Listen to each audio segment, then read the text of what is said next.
Notre Dame fans, welcome back to another edition of the Irish Breakdown podcast. It is Wednesday, November 20th. Wednesday means hump day. It means we're now 3 days away from game day. And the best part about Wednesday, Trevor, at least for me, is that it is buy sell hold time.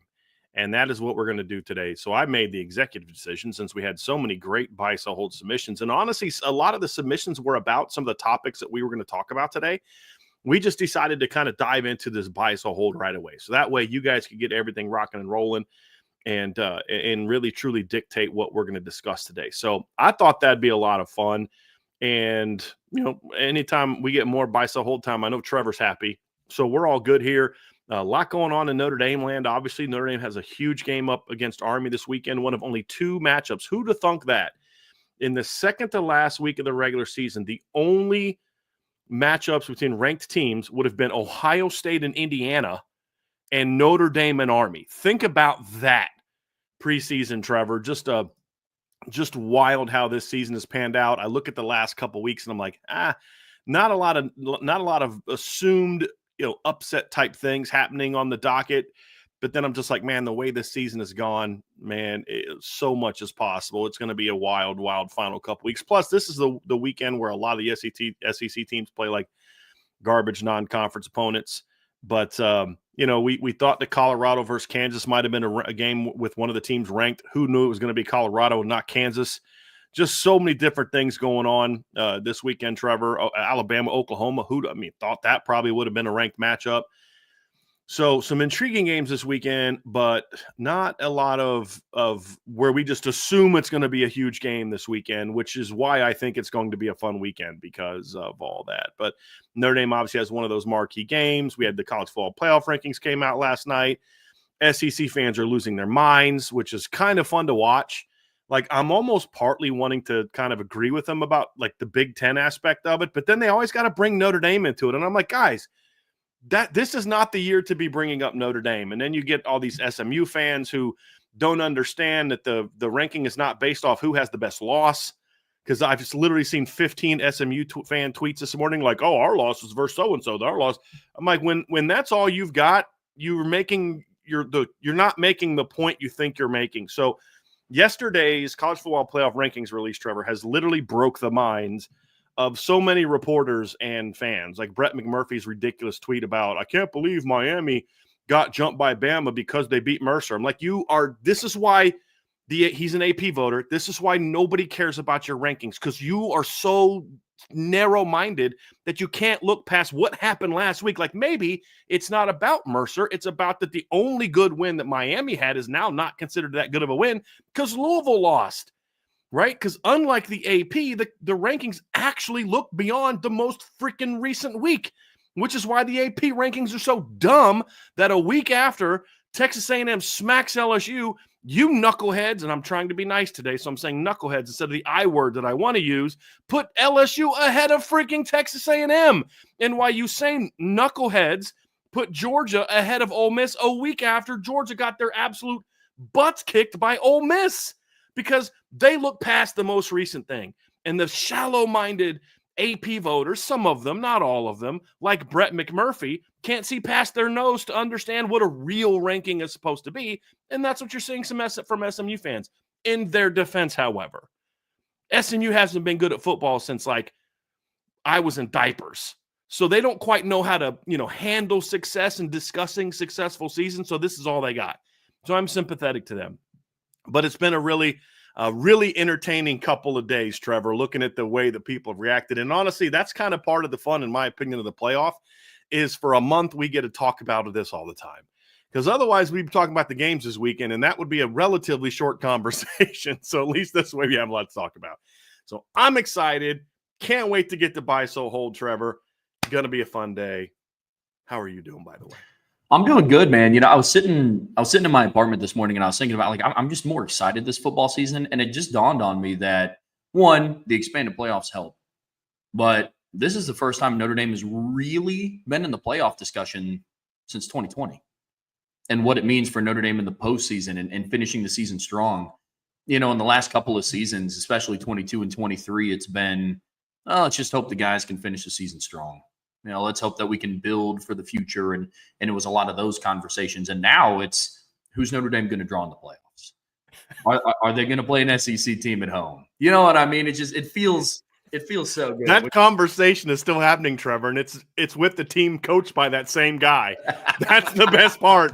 Those same exact conversations are still happening in the exact same form. They're just happening in Baton Rouge now instead of South Bend. I couldn't help but laugh when you started saying that because I'm like, dude, those conversations are still going on. I literally have listened to 3 LSU podcast this week where they're talking about Garrett Nussmeier's regression as a quarterback and not being so afraid to turn the ball over that he couldn't make throws this weekend against Florida, and Kelly talking about how young they are and all this crap. And I'm just thinking, thank you, Jesus, for not having him as our head coach anymore.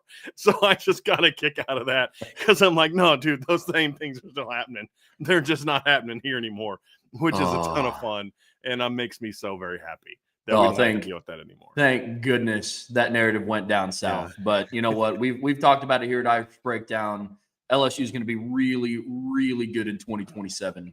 So, but why don't you go ahead? Let's go ahead and get your bets in now for 2027, folks. Go ahead and do that right now. Yeah, I was about to say, I don't know if they have any lines out for 2027, but what I do know is my bookie has a lot of bets that will be out for this weekend.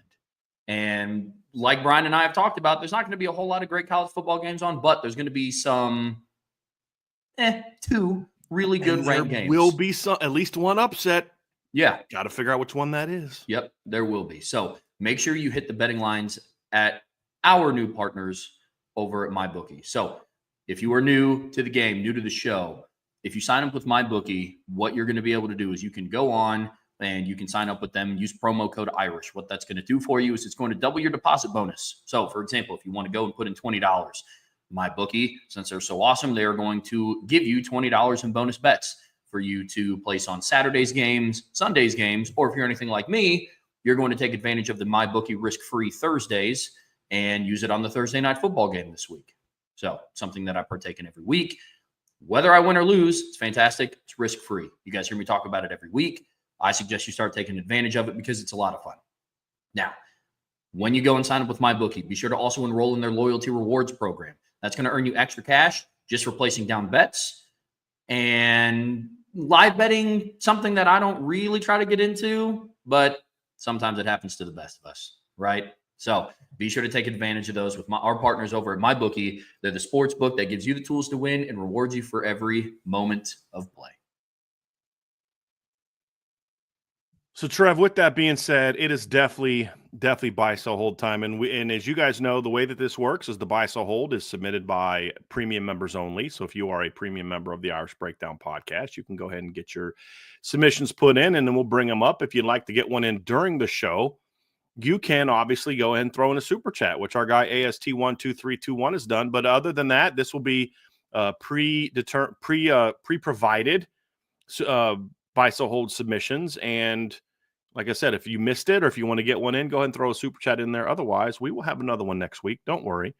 We'll have some fun again next week. So, Trev, let's go ahead and kick things off here with our guy AST12321. Super chat. Thank you for the super chat, AST12321. Buy, sell, hold. We will never see total snaps played as a key metric in Heisman discussion again. After this season? I mean, there will be another Travis Hunter that'll come along. I would, especially with Travis Hunter coming along. I think that's a big part of it too, Trev, is that because of what he's done, if he holds up for the entire season and ends up he's going to, I would imagine, be a Heisman finalist, barring something dramatic happening. But I think you're going to see more teams maybe be willing to do that. Like, hey, look, if a kid as skinny as Travis Hunter can do that and still play at a high level, maybe we can do that. And we've seen it before. I mean, Champ Bailey, everybody talks about Charles Woodson, but Champ Bailey was a lot more effective as a wide receiver than Charles Woodson was in college. But, I could see something along the lines where we'll see that again. And look, people just like to find things to talk about that are totally random and don't really have a lot to do with impact of players. So especially like there's nothing that drives me more crazy than like the stats nerds who never played the game but refuse to like actually listen to people that have played or coached the game. Like, I love the stat nerds. I do. I'm a bit of a stat nerd myself. I just also happen to be born kind of athletic, so I could kind of do both. But it's so frustrating with some of these stat nerds that like just refuse to say, hey, look, your stats can only take you so far. Your theories can only take you so far. This is practically how things work also. But the point is a lot of those stat nerds are the ones having these conversations now, not people that have played the game. So they're going to, pull up stuff that really is either not really quantifiable or sounds great, but it doesn't really tell you what kind of impact the player's having. So trust me, that'll be used again. So I'm selling that, and they'll find other weird things to talk about it as well. And again, this is not someone who does. I love stats. I do. I hope Trevor loves stats. That's not my point. It's the people that are like that way. And again, I'm throwing myself into the stats nerd category. Trev, when I was a kid, this is before we had computers, I would literally have a 3-ring binder, and as I'm listening to Cincinnati Reds games, Marty Brennaman, Joe Nuxall, I'm taking a box score, and I'm calculating their season-long stats. Now, I never had the patience to see that through, but that's kind of how I would do every start of every season. So I'm a stats nerd myself. My frustration is not with them. It's the ones that refuse to understand that their ability to comprehend stats or the impact of stats is limited by the fact that they did not play the game, and they refuse to engage or listen to the people that did to try to find a nice balance between the two. And that's more of what I'm referring to, because those are the people that likes to talk about these really, really weird things and harp on them as if it's telling you something. And so, yes, we will hear something like this again for sure. Yeah, I agree. I'm a stats nerd too. What got me into it is my dad was like the bookkeeper for our little league baseball team and would basically be our bookie and just write down everybody's batting averages, pitch counts, everything. And he himself would go into Microsoft Excel and tally that for our whole team. And I found that fascinating when I was growing up. But he was doing that for a team full of like 10 and 11-year-olds. So that was pretty cool. That's what got me into it. Shout out to Jeff Trowbridge. But I agree. Look, with the Travis Hunter conversation, I don't get too much into stats because some of it you do have to go and look at eye test, what he means to the team, what he means on the field. And, obviously Ashton Genty has the stats to back it, but Boise State is not the same team without him at running back, right? And you can make the argument Colorado's not the same team without Travis Hunter on the field either. It's that's how I look at it personally. He has like 911 receiving yards on the year, 10 total offensive touchdowns and 3 interceptions. And so I'm with you. I'm selling this. I think they're looking beyond just snaps played. I don't think he's the lead Heisman candidate because he plays a lot of snaps on both sides of the ball. Right. It's what he means. He's very good. My big beef with Travis Hunter before the season was he was not a very good cornerback. Yeah. And people acted like he was a really good cornerback. And I'm like, he's not. He's a pretty good receiver, but he's not a good cornerback. This year, he's been much better at corner, in my opinion. Mm-hmm. I still don't think he's an elite corner, but he's a really good wide receiver. I mean, like you said, in 10 games, he's got 74 catches for 911 yards and 9 touchdowns. Like, that's really good. And, you look at where he ranks and nationally, he ranks 14th nationally in yards per game. He's tied for 8th in receiving touchdowns. So he's obviously a guy that's very productive as a wide receiver, 6th in the nation in catches. So it's not like he's just putting up like Champ Bailey was a good wide receiver in college. He was. I'm gonna pull up his stats real quick, and he was a guy that was a really good football player at Georgia as a wide receiver, but he was an elite cornerback. Travis Hunter's a little bit different. By the way, Champ's junior season, he had 47 catches for 744 yards and 5 touchdowns. He also had 16 carries for 84 yards. So that's what I'm saying. Champ was also their primary kick returner. And then, of course, he was an elite defensive player.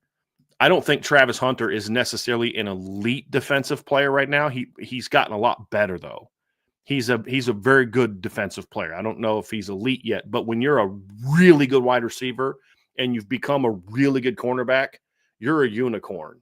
And I don't know that there's a lot of guys that could do that. Like, I actually think Notre Dame has a guy that could have done that. I do. I think Xavier Watts could play on both sides of the ball. But would he be as good of a receiver as Travis Hunter would be and still be an elite safety? I don't know the answer to that because we haven't seen him do it. And the fact is we can hypothetically talk about who would, could, or should, or whatever do that, but the reality is nobody is. It's just Travis. And he's become pretty good at it. And the fact that, here's the thing that helps him the most, in my opinion. Colorado's good. I mean, you can't deny that. They're 8-2. If they win out, they've got a shot to play for the Big 12 title. He's a big part of that.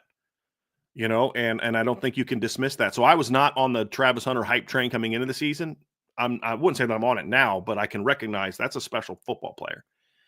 And, and you can appreciate that and say in a year where there's just not a lot of elite players, because again, not a lot of elite teams, not a lot of elite players either. And him and Ashton Genty are doing something special.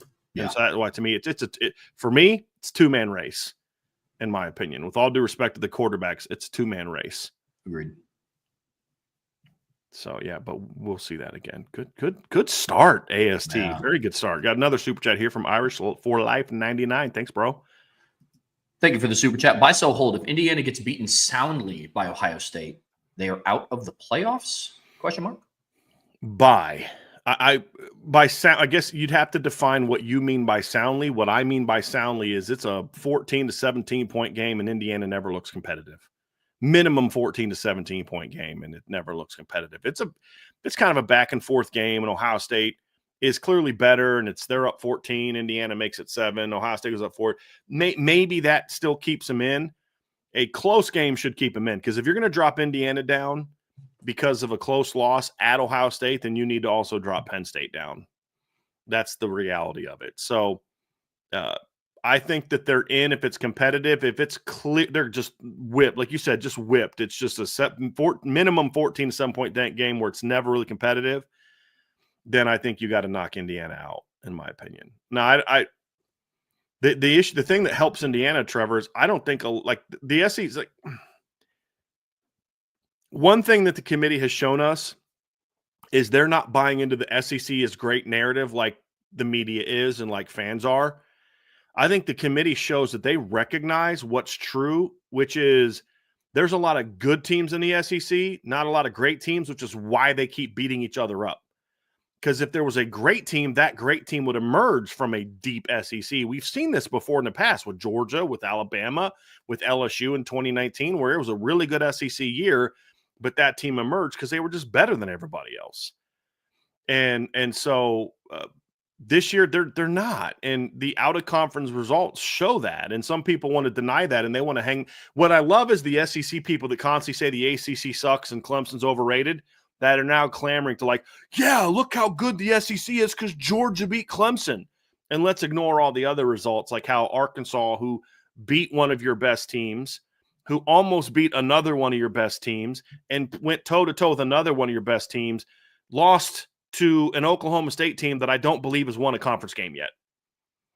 Right? So, like, the SEC is a really good league. It's a really deep league. It's not the elite league it's been in the past with just those no-brainer, this team's better than everybody else teams in the league. And the committee recognizes that and said, if one of you was truly as good as you say that you are, one of you would have emerged and won those games and not lost. Like Ole Miss has won all their big games this year, but then they go lose to LSU and Kentucky.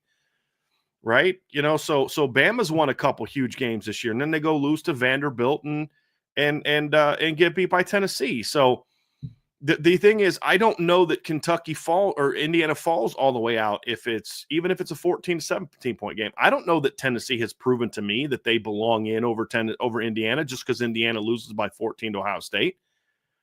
I don't know that they have. I tend to think that the committee would do that, but then I would say, well, maybe it's a situation where if SMU and Miami both went out and they're both one-loss teams in the ACC title game, the loser of that game maybe leaps ahead of Tennessee. So it could, or in Indiana, it could be that. I don't think it's a given that it's going to be another SEC team that jumps in, despite the very lazy narratives we're seeing about that in the national media, because that's what they do, lazy narratives. We've seen this for years. Remember when Kirk Herbstreit kept railing, Michigan should be ahead of Notre Dame because they're a different team than they were in September, which is one of the now, which is funny because they only point to they're a different team in September when it fits their narrative. Like nobody's saying that about Notre Dame right now. Nobody's saying, like, look, guys, Notre Dame's not the team that lost to SMU to Northern Illinois in the second game, which I'm okay with. Because everybody evolves over the course of a season. Because if you're going to, as a Notre Dame fan, if you're going to say, well, the NIU game doesn't count, then you got to say the Texas A&M game doesn't count. It all counts. You're evaluating the course of the season. Then what happens to Michigan in the last game of the season? They get slaughtered and give up over 60 points to Michigan. Like, no, Kirk, they weren't a different team. They just didn't play anybody until Ohio State. But they played Penn State. I said what I said. I said what I said, and did not forget who they played. So I don't think it's a given that Indiana falls out if they lose by 10 to 14 points. If it's beyond that, then you kind of got to say they played one team that's a playoff team and they got smacked. But here's the thing.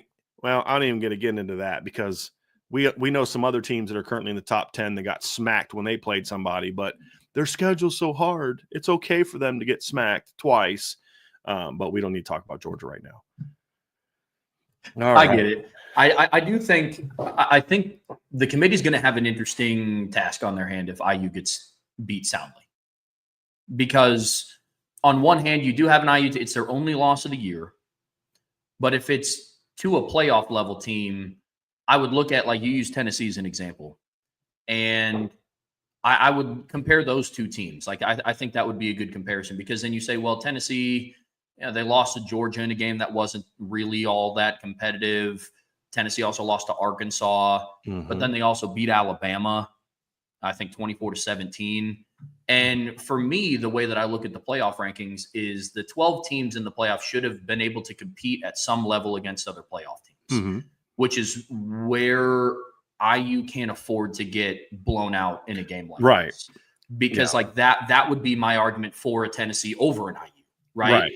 Because yes, Tennessee has, the loss to Arkansas, which is worse than IU's loss, absolutely. But so is their loss to Georgia. Yeah, agreed.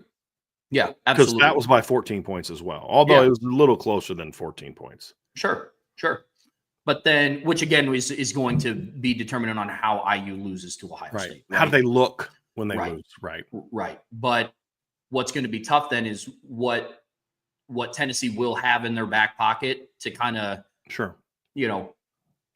lobby for them to be in the playoffs is, well, we did also beat Alabama, which is also going to be a playoff team. IU played one playoff team and got potentially beat soundly. So who do you put in at that point? Right. I think that'll be an interesting discussion on Tuesday. And I think part of it, too, is going to be how Tennessee plays against Vanderbilt the last game of the season on the road. I mean, that's going to be a quality win opportunity for Tennessee. If they look sloppy in that, then I could see them saying, okay, let's go put that in there. And then also, how does Indiana play in their last game against Purdue? Do they bounce back and win by 40? They can't. Just the moral story is they've got to keep it close. If they can keep it close, then they'll have a shot to still get in. And it'll drive the media nuts, and they're going to complain and cry and whine. I thought Nicole Arbach had a really good article on that today. I tweeted it out there, Trevor. You should check that out. She's like, I'm so tired of hearing about hypotheticals. Who would win if they played on what such and such, and who would win if this team had that schedule? Like, isn't the whole point supposed to be decided by what we actually do, not what we think? Because my whole thing about the whole spread thing, and this is the laziest thing that SEC people make and SEC supporters make is, well, if so-and-so played, they'd be a favorite. I'm like, then just put the 12 best SEC teams in. And I mean, seriously, like who gives a crap? I mean, what was the spread when Alabama played Vanderbilt? Well, Notre Dame was favored to lose at Texas A&M. Why? Because it's an SEC team. The SEC is so great. How'd that work out? Notre Dame didn't play that well and still beat Texas A&M by 10. What was the spread in the Notre Dame Northern Illinois game? Right? I mean, this is why we play the games. Wasn't Georgia favored to beat Ole Miss last week? I'm going to have to go back and find our score prediction on that. But, it's lazy is what it is, Trevor. It's really lazy because, Georgia was a 2.5-point favorite against Ole Miss. So who gives a crap what the spreads are? Because if the spreads were that determinative, why do we play the games? It'd be so much safer for the mental and physical well-being of players if they just ran sims and said, oh, sorry, guys, you lost. Move on to the next week. You know what I mean? Like, it's stupid and lazy. And I thought that was a great point. And, I respect that she wrote it. But, again, Indiana's got to handle business and make this a game.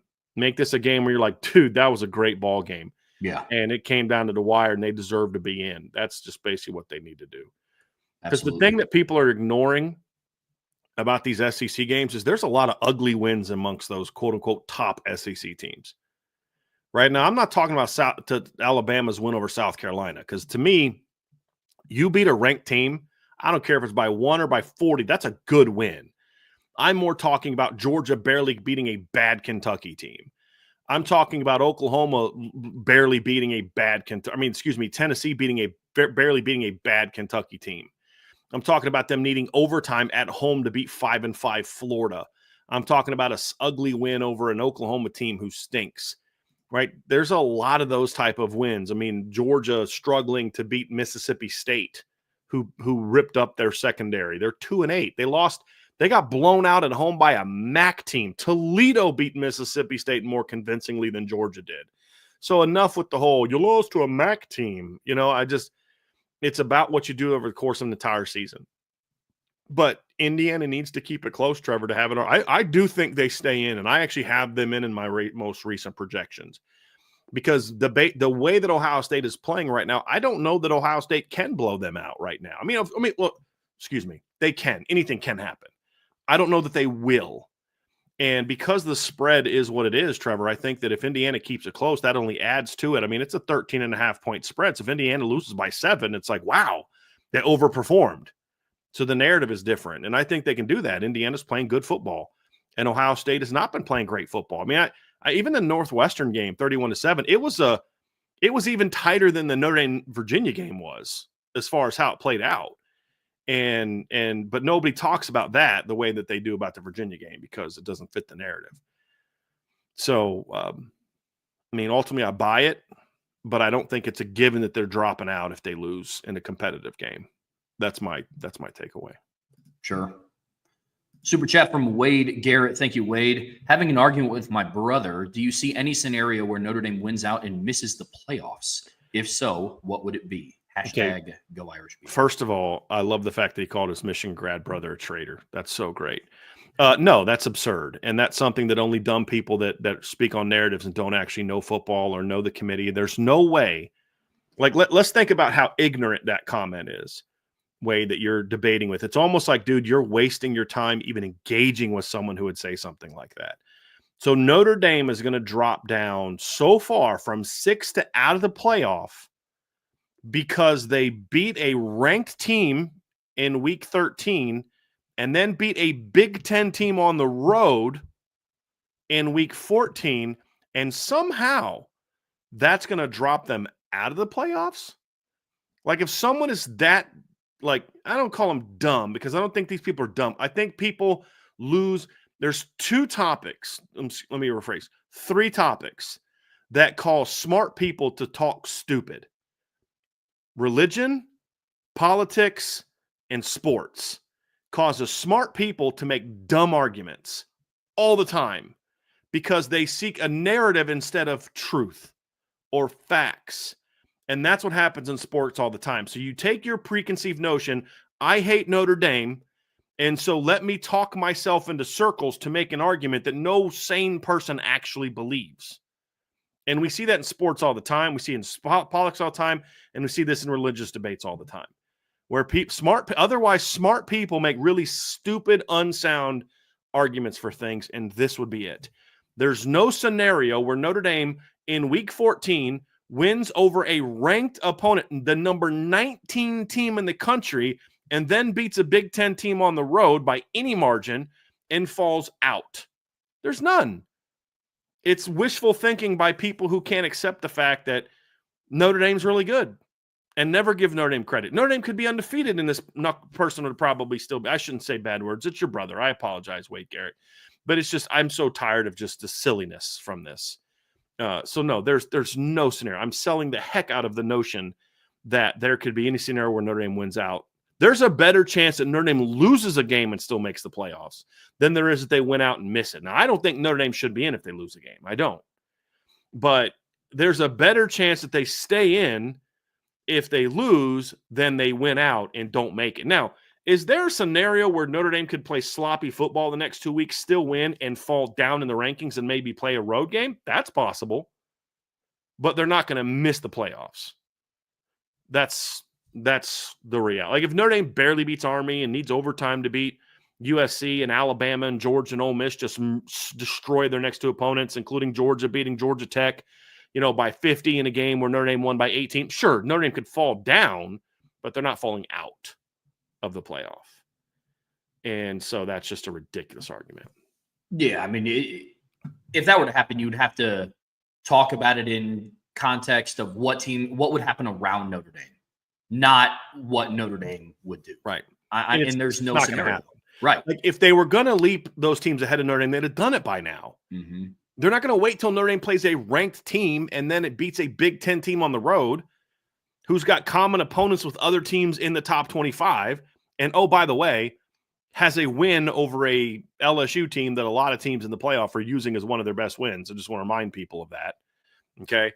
So, what metric there isn't any, it's a waste of time. So I'm selling that his option. I'm buying the fact that your Michigan grad brother is a traitor. I'm going to buy that one. I'm selling his nonsense argument. Like I'm with that. I've discussed things with lawyers who I know are smart people. And you start talking about politics or sports, and you're just like, you need to get your money back from whatever schools you went to, because that is just not smart at all.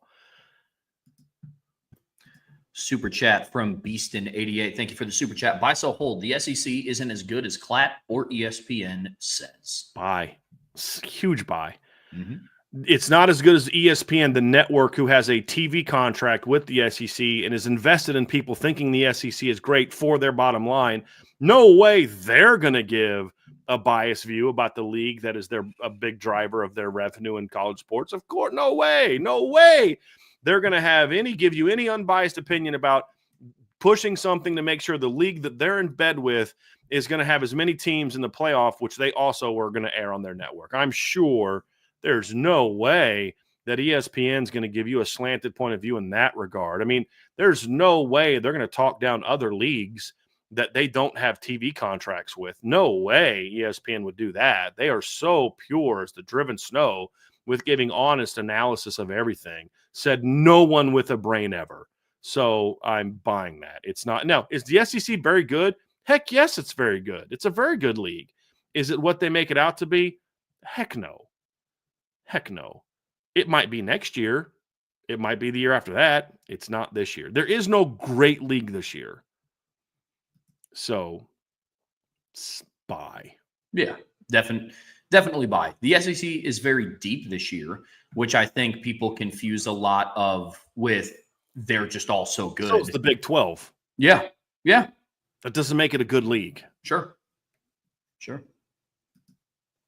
Super chat from Jay Henry. Thank you, Jay. Buy, sell, hold.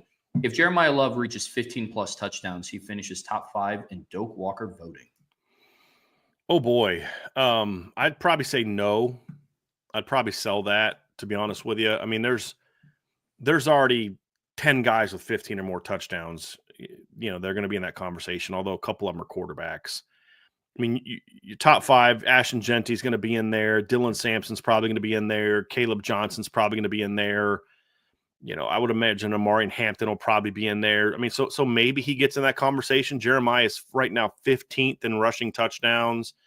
He is, I don't even think in the top. Yeah, he's not even in the top 50 in rushing yards. That's the thing that's going to hurt him, is he's not as explosive as he's been. He's 40th in yards per carry, and the guy that's in the top 15 in yards per carry from the Notre Dame roster's not him. It's Jadarian Price, who ranks 12th nationally in rushing yards.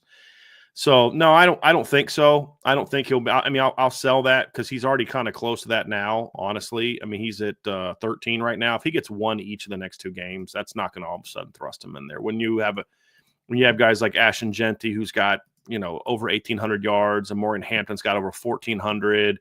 Caleb Johnson's got over 1,300. And by the way, Genty and Caleb Johnson are both over 7 yards a carry. I mean, those guys just have, RJ Harvey's a Power 5 back with 1,300 yards and 19 touchdowns. Dylan Sampson's got over 1,200 yards and 21 touchdowns in the SEC. Taj Brooks from Kansas State's a really good player. DJ Giddens from Kansas State, who surprisingly does not have a lot of rushing touchdowns, which is weird how they use him. But he's a really good back as well. So I don't know that Jeremiah is going to have the overall production needed to be considered a top 5 back. I'm not saying I would say he's not a top 5 back, but a lot of those things are stats driven, and I don't know if there's enough national conversation about how good Jeremiah is for him to be in that conversation. So I'll sell that. Yep, I'm with that. Super chat from Frank G. Thank you, Frank. Buy, sell, hold. With the O-line being shaky at best this year, there will be a new O-line coach after this season. Sell. I don't think calling them shaky is the best. I mean, look, have I been disappointed with the performance of the O-line? Yeah. Relative to the expectations of what it should be at Notre Dame, of course. But I don't see how Marcus Freeman – I'm not saying that I agree or disagree. I'm just stating an obvious observation. I don't know what his justification would be to fire the guy after, just looking at it from a perception standpoint. He lost 3 starters. One of them missed half the year. The other 2 one missed the whole year. The other missed all but 2.5 games of another. And still went out and have an offense that rushes for over 200 yards a game and – is in the top, they're in the top 15, I think, Trevor, and like all the main statistics, right? So they're 11th in yards per game. They are 4th in yards per carry, and they are 6th in rushing touchdowns. And you're going to fire your O-line coach after that. So I'm going to sell that. Can Notre Dame upgrade it on the offensive line? Yeah, they could. Is the performance this year such that you need to make a change? And that's debatable, but I just don't see a scenario in which Marcus Freeman does that. And he's bringing in a pretty good offensive line class. 26 recruiting is a little weird so far, but the 25 offensive line class is outstanding. So, no, I don't see that happening.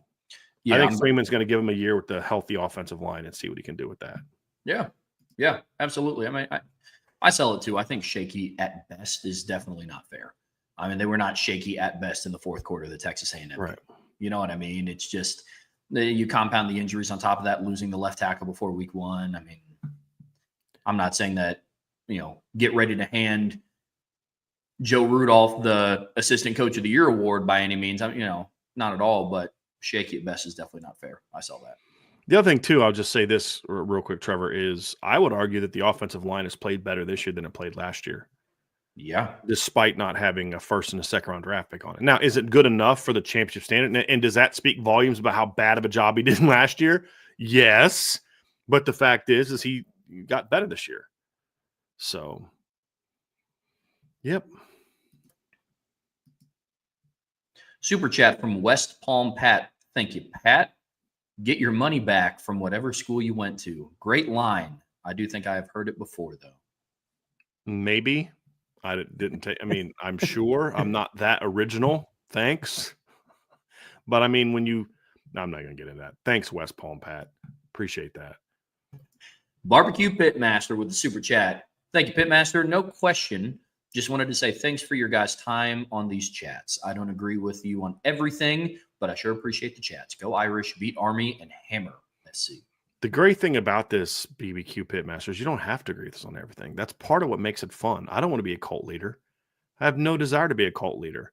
I want free thinkers. Now, if I am right, if I feel I'm right about something, am I going to defend it? Am I going to debate it? No, of course I am, because that's part of the fun. But I like here's a great example of how I think things should go.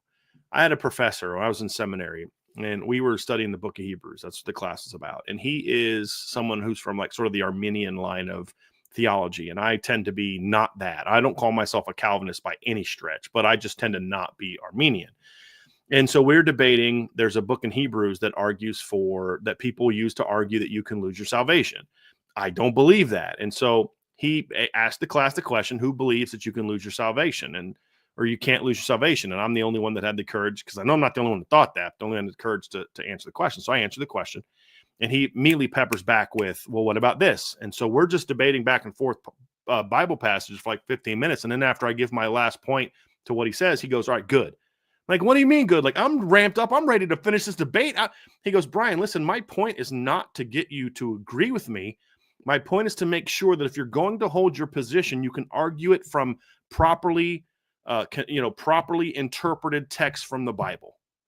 Not something you've proof texted and you take this, that it doesn't mean that, so like I can lift up a car if I really truly believe, because Philippians 4:13, that's not what Philippians 4:13 is saying. It's about contentment in all situations. And the point was, it was a great debate, and it was back and forth, and he kept hammering me, and he made me think a couple times. But it was like, I'm trying to make sure that you know how to reason. And then if you're going to have the point of view that you've argued it correctly and you've sourced it correctly and that you're defending your point of view correctly. And I was like, dude, that's what teaching is. That's what education is. And that's my goal in these debates is I'm going to have my point of view. You may change my mind. And we have talked about how Vince has changed my mind on the 12-team playoff. But I want you to at least be able to better argue your points of view or to just engage and have a fun debate. Even if I'm not trying to change it, we're just having a fun debate talking sports. I just felt that was like, that's what I enjoy. I enjoy having that conversation. That's one of the things I like about Trevor is because, if he doesn't agree with something, he'll say it and we'll debate it. And I think that's fun. And, but I also like I'm like, oh, you're so opinionated. Well, yeah. Why would you want to watch a show of someone who doesn't have strong opinions and have good reason to believe what they believe? Like what exactly what do you guys think? Okay. That's what I'll say then. Like, I wouldn't watch that for 2 seconds. So, but I enjoy it, man. Yeah, I do. And so I hope you never feel like not agreeing with me makes you unwelcome, makes your views unwelcome. It doesn't. And me pushing back on something you say or going at, like Andrew Gilmore always puts up stuff that I disagree with. And we debate all the time, but I don't boot him. I don't cancel his membership. I love the fact that I've reached out to him personally. Dude, I really like the fact that you come out. He's frustrate the crap out of me sometimes. Absolutely. But that's part of the fun. He brings a different perspective. You know what I mean? And I enjoy that. That's fun. Yeah. That's fun. Yeah. You brought it up. I was going to say Brian and I don't agree on everything.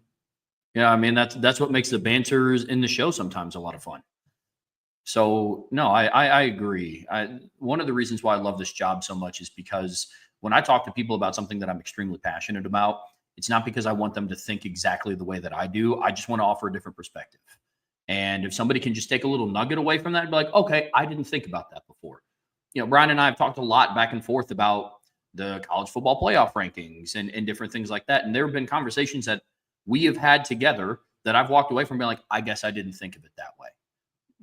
Not saying that completely changed my opinion. And now I'm Trevor Trowbridge Driscoll and think the exact same way that he does.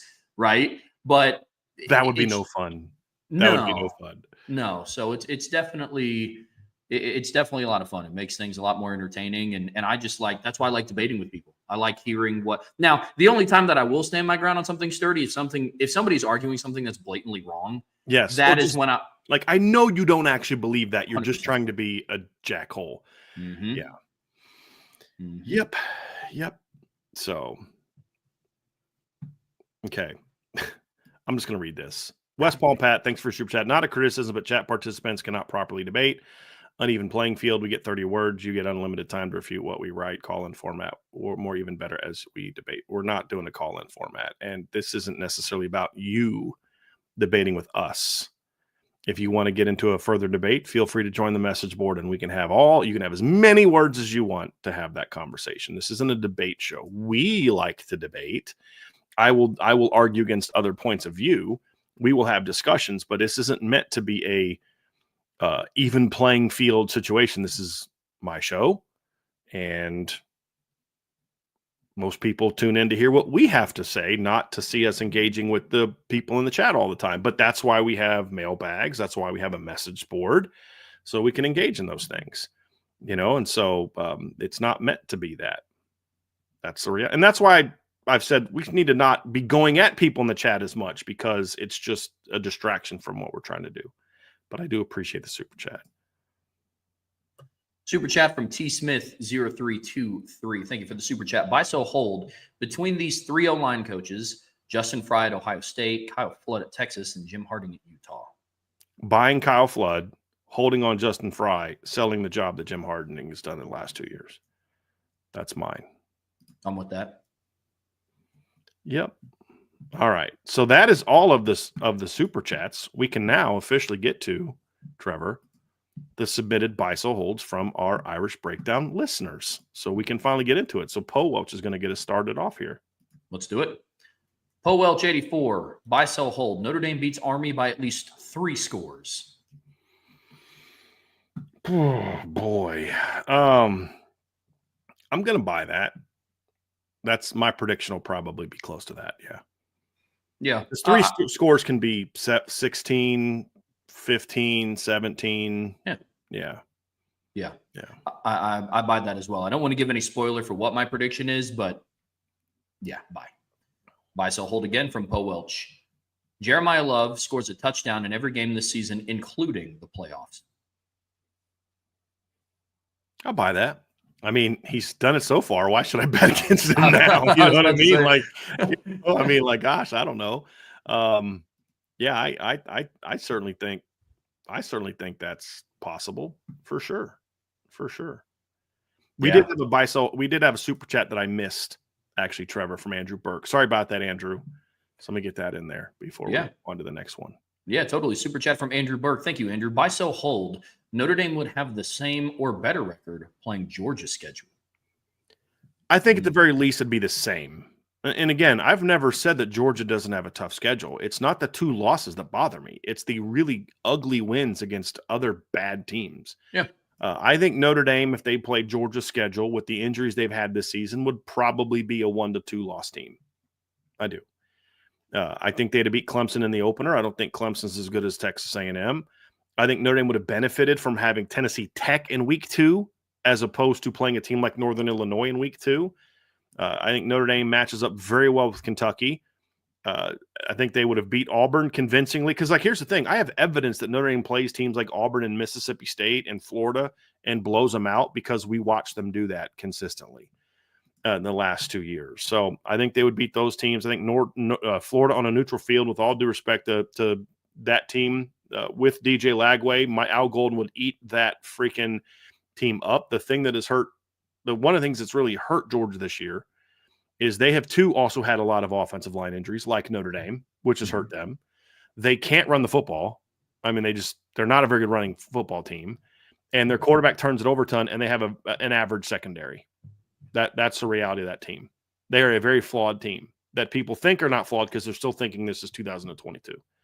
They're a very good team. I think at worst, Notre Dame goes 2-2 against those 4 games that we're talking about with them, right? So it's Alabama, Texas, Ole Miss, and Tennessee. I think at worst, Notre Dame goes 2-2 against those teams. So there's no doubt in my mind that Notre Dame beats Clemson in the opener. No doubt. Yeah. Yeah, I agree. I would have Notre Dame in the opener. I guess if we're taking how Notre Dame's season played out, exactly how it played out right now, and you just put those opponents against Georgia's schedule, I would think it'd be interesting because Notre Dame would be going into playing Alabama at Tuscaloosa the game after losing their starting center and starting right guard. So that would have been interesting to see how that would have played out. So, although they would have had a bye, that is the one thing. They would have had a bye because they had a bye between their 3rd and 4th games. But still, that'd have been tough. Yeah. That'd have been real tough. That one would have been a toss-up. I think Notre Dame would have beaten Texas, not because I think poorly of Texas, but similar to what we saw when Georgia played Texas, that was Texas's first true test of the season, and it showed, and Notre Dame would have been battle-tested already at that point. So I would have taken Notre Dame over Texas. I would have taken Notre Dame over Florida. And then the back-to-back Ole Miss Tennessee games, that would have been interesting. But I'm with you. I think Ole Miss matches up really – Ole Miss might be the toughest matchup for Notre Dame, even with Trey Harris out. They still have other really good receivers, and their D-line is outstanding. I'm more concerned about Ole Miss's defense than I would be about Georgia's. Sure. Because unlike the other SEC teams with really good front sevens, I think Ole Miss is the only one that has a secondary that I would respect. I don't respect Georgia's secondary at all. Yeah, Malachi Starks is good. Fine. Jonas Sanker is also really good. And, the stuff around him wasn't very good. So, again, at worst, I think they're a 2-loss team. But the difference between Notre Dame and Ole Miss or Georgia, even if they did have those 2 losses, Notre Dame would have beat teams like Kentucky and Mississippi State and Auburn far more convincingly. Agreed. Because that's what they do. Mm-hmm. And the nice thing about the Bama game is you'd have had a healthy Benjamin Morrison. You'd have still had Boubacar. And that was before the period of time where he got injured. If you're going to just assume that injuries still happen at the same time, right? That kind of thing. So, but the thing with Alabama is that game I would not have liked for Notre Dame because that's before the offense started to click. And Alabama was playing pretty well on offense up to that point in time. That was before they went through their little lull. But Notre Dame at that point in time, I mean, it's the same week that Notre Dame played Louisville is when that game was played. And that's when the offense finally started to wake up a little bit. Yeah. So that would be my matchup. But again, there's not an SEC team that I fear. I just think that it rates by which ones match up best. And I think Ole Miss matches up best. It's Ole Miss, Bama, Texas, Georgia, and Tennessee as far as the toughest matchup at the top, and then the one that's most favorable to Notre Dame at the bottom would be where I'm at on those. So at worst, 2-loss team. Yeah. So good one, Andrew. And again, sorry for not getting that out sooner. Then the Milroe stuff is interesting because I don't know that like Milroe now is more scary than he would have been September 28th. Because that's the thing that's interesting is I don't know that the Alabama offense was playing well early, but I think they were also kind of beating up on secondaries that aren't that good. You know what I mean? But I think teams also didn't have a lot of film on them. And kind of that week 5, is that when you start to see it? Because that's kind of, if you go back and look at Alabama, that was kind of the last week that their offense played really well, and they only played really well for a half before they started to kind of falter a little bit as well. What would Notre Dame have done with better players all around, with especially better secondary players than what Georgia would have done that week? So that's interesting. It's a very interesting proposition. All right, let's get to some more because here's another one about Alabama that I very interested to debate. Buy, sell, hold from Shamgel. If Notre Dame plays Bama or Georgia in the first round and wins, the confidence gained from slaying the dragon will propel them through the playoffs and they won't lose again. This is a really interesting one, Trev, and because there's a twofold aspect to this. Number one is if you beat Bama or Georgia in the first round, you've knocked out a team that is in the top 5 of roster talent out of the playoff. Gone. And that's why I've seen some people like, I don't want Bama in round 1 or Georgia in round 1. I'm like, why? It's the most favorable matchup you'll ever have. You're both off for a couple weeks. It's at your place. It's in a climate they're not. So you want to wait till round 2 and you get stuck in the Peach Bowl or you get stuck in the Sugar Bowl and playing an SEC team? No. Get them to come up here in December in the North. And you also get to knock that team out if you beat them. To his proposition is that they win that game. The counter argument to that is how does Notre Dame handle that success? You know what I mean? Like that would be my concern, Trev, is like, do they have that we've arrived moment and they're getting ready to go play SMU in round 2 thinking, well, SMU's not going to be a problem because we just beat Bama, and then they overlook that team? That would be my concern, to be honest with you. But I think there's some merit. So, I mean, I would have some reservations about it, but I actually overall buy that submission because I do think it's something that this team is a very confident team, but they would be sky high confident at that point in time if they knocked out one of those two teams, and they're knocking out one of the small handful of teams that you could look at and say that team has a better roster than Notre Dame.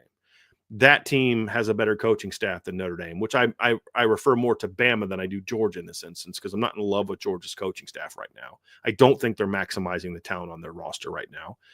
But Alabama, sure, absolutely. So I mean, I'm going to buy that submission, but my only fear would be that they're just you almost hope that they are the 7 seed, Trev, and that they get a Texas or an Oregon or an Ohio State in round 2. So there's no way they overlook. I'd be more worried about if this happens and they beat, because right now in my projection, I have them playing Georgia because I have Georgia as the 10, Notre Dame as the 7. The committee's rankings last night, if those hold true, they'd be hosting Bama. So those are, to me, the 2 most likely teams for Notre Dame. I would almost want it to be a 7-10 seed.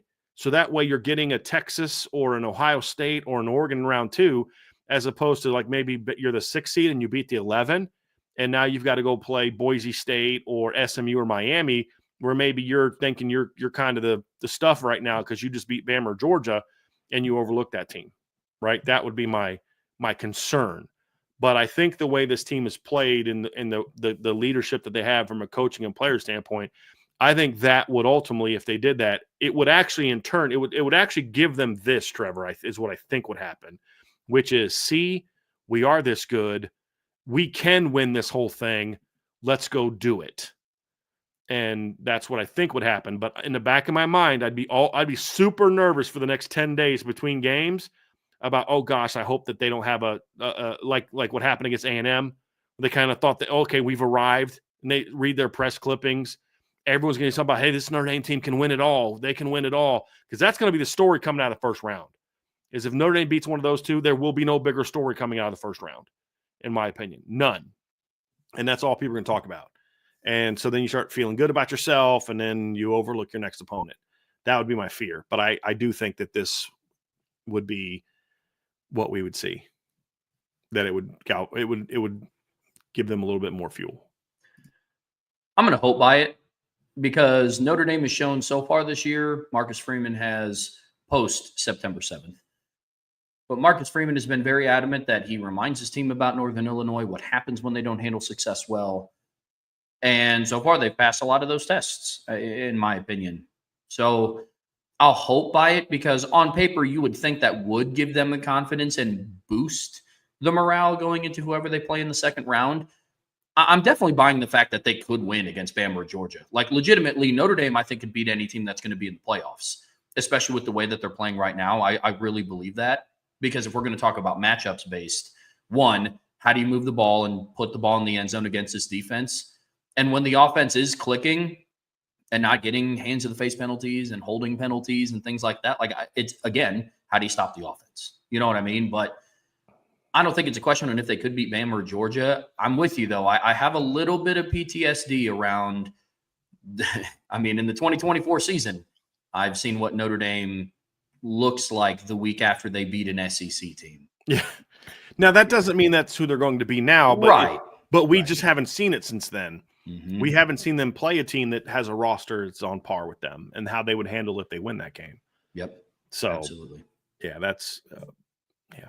But I do think there's something to this, though.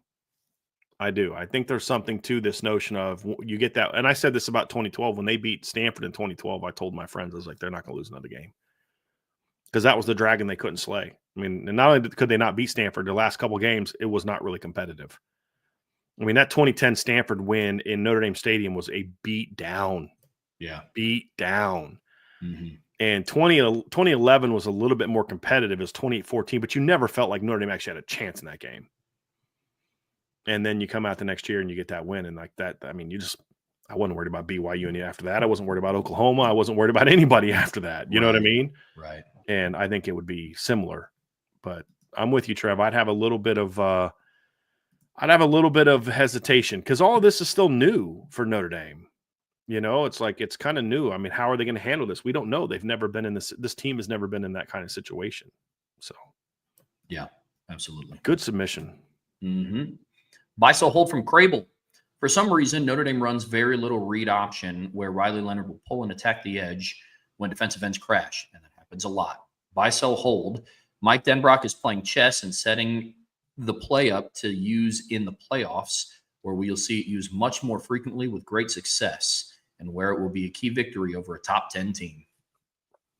Sell. Couple things. Number one is Notre Dame runs a lot of read option. It's just the read often tells Riley Leonard to give, not pull. He actually made a mistake on that on the first drive against Virginia on Saturday, where he pulled it and started running outside, and he should have given it to Jeremiah Love. So they actually run a lot of that, but the reality is most teams are defending the run game with the idea of, we've got to defend the quarterback keep. And that's partly why Riley Leonard's not running it as much, because he is giving in those situations, because that's the way the teams are playing.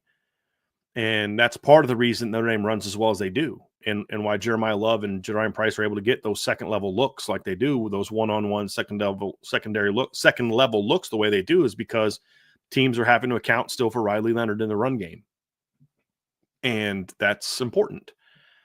So I because I don't agree with the premise, I can't say that he's playing chess, because I don't agree that he's not running those things. It's not something you run 35 times. Riley Leonard also has a bad habit of, if it's even like usually, like the way it's usually taught is the rule is give unless, right? Your thought is give unless what? This happened. There's those. Riley Leonard's is like keep unless, a lot of times, you know what I mean? So Yeah. sometimes you do got to tag it more often where it's a give than you otherwise would. But they've also run a lot of RPOs off of this as well, which is not Riley Leonard reading it. It's him pulling it and throwing it. So they do run a lot of those things. Somebody asked, why don't they run more RPO? They actually run a lot of RPO. There's certain routes that they don't run, but they run a lot of RPO. They also had an RPO on the first drive as well. That was the throw to Bo Collins. So Yeah, I think what's happening is because he's not keeping it a lot, there's the assumption that they're not running a lot of reads. When around they are, they're just different types of reads. And a lot of the run reads are designed towards not, forcing Riley Leonard to give it. And that's not working out well for teams because the run game is really rolling. 100%. I mean, I think, one, to the RPO thing, I think all three of Riley Leonard's touchdown passes against Stanford were all RPOs. One of them was to Jaden Thomas, one of them was to Chris Mitchell, and one of them was to Eli Reardon, I think.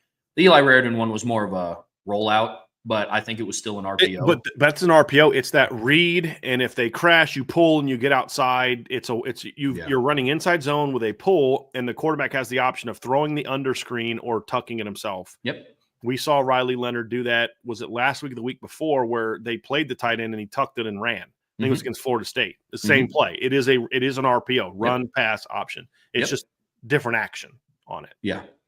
The one thing, there is one thing in this submission that I wanted to address. And I've seen this a lot on Twitter. I've seen these submissions kind of come up throughout the last couple of weeks. I don't want to set the stage that Mike Denbrock is purposely running a vanilla offense and there's going to be just completely new play calls once the playoff hits that we've never seen before. Yeah. And this is going to look like LSU 2019, Oregon 2012 with Marcus Mariota. Like Notre Dame is currently in the process of refining what their offense is right. There is no, this is our regular season playbook and this is our playoff playbook. Like there's no, I do want to address that because when you were going through a season, especially with a first-year offensive coordinator, a lot of that time is spent getting your team acclimated to this offense. And what we've seen over the progress over, the first 11 weeks of the season is Notre Dame's offense gradually getting better each week. But there is it's not like they're running plays that they would only run in the blue gold scrimmage, right? They're not it's not handoff, slant, hitch and go, slant, handoff. Like they do have an offensive rhythm. They're starting to gain an offensive identity. I just don't want to set the stage that the second the weekend of December 19th hits, this is just a totally new look offense. And you're not going to tell me that when Notre Dame was losing to Northern Illinois on September 7th, he wouldn't have pulled out some of those plays. Right. Just to win and not drop a game to a MAC team, right? So, or when they were struggling to get the game going against Georgia Tech, or right, yeah, exactly, right. Now, Trev, could there be some wrinkles that they go into each week, some trick plays that, hey, if we need to spark the offense, we've got this, but they haven't needed to spark the offense? Sure. Yeah. But they're not holding it back to save it for the playoff. They just haven't needed to use it yet. It's 100%. And there will be things that we see in the playoff that we didn't see in the regular season because we see that every week that are those opponent-specific concepts and alignments and formations that we will see. That's going to be the case, but that's not what's being asked here. Mike Denbrock is not holding back, 25% of his offense to be able to all the cool stuff we're going to bring out and I think that would be a mistake because now you're going to try to run an offense that you really have a bunch of stuff you haven't run all year, a bunch of reads you haven't made all year against the best team you're going to play all year. I don't know that that's necessarily conducive to a high level of execution. Yeah. That's my point. Absolutely. I mean, if that was the case, special teams is not running fake punts and fake field goals in the middle of the season if they were saving their special plays for the playoffs. Right. And Andrew Gilmore saying what we're saying. Like, I bet we have a trick play or two that they will bust out. Michigan had an RB pass play that they saved for. But again, I don't know that they saved it for Ohio State because they didn't want to use it. It's because they knew they had something that they thought could work against Ohio State, and it was geared towards Ohio State.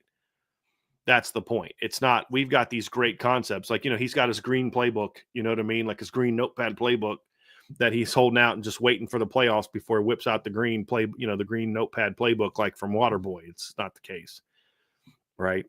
So yeah, I agree.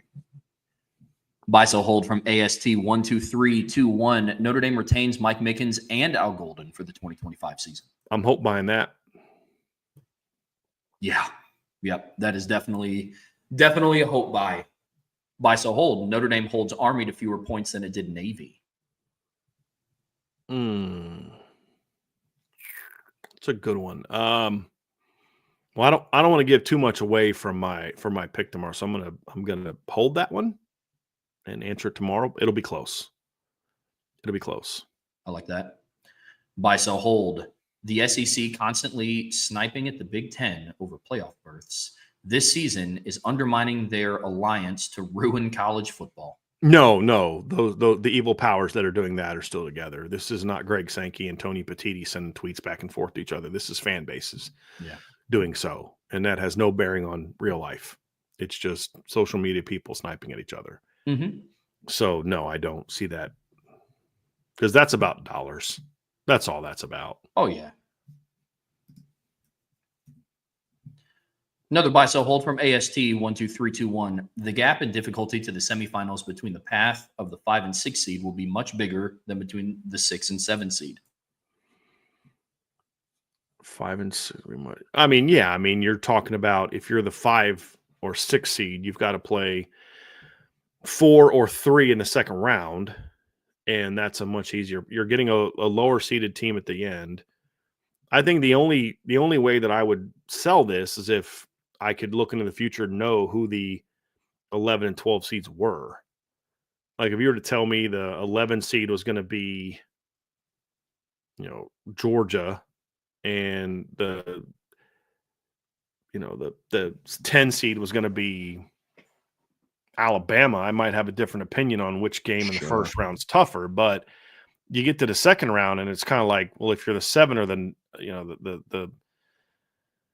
like the 7 versus the 6, it's kind of like, I don't know. I just don't know that there's a whole lot of difference. Like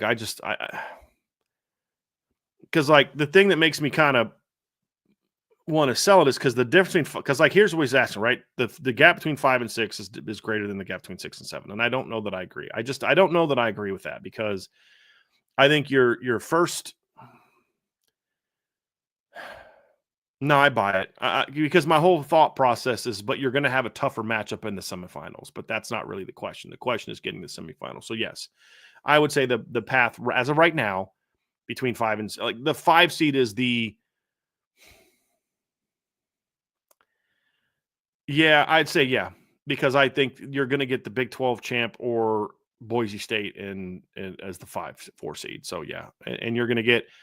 Like, here's the thing. You're basically, if you're the 5 seed, you're going to get Boise and the Big 12 champ in some combination.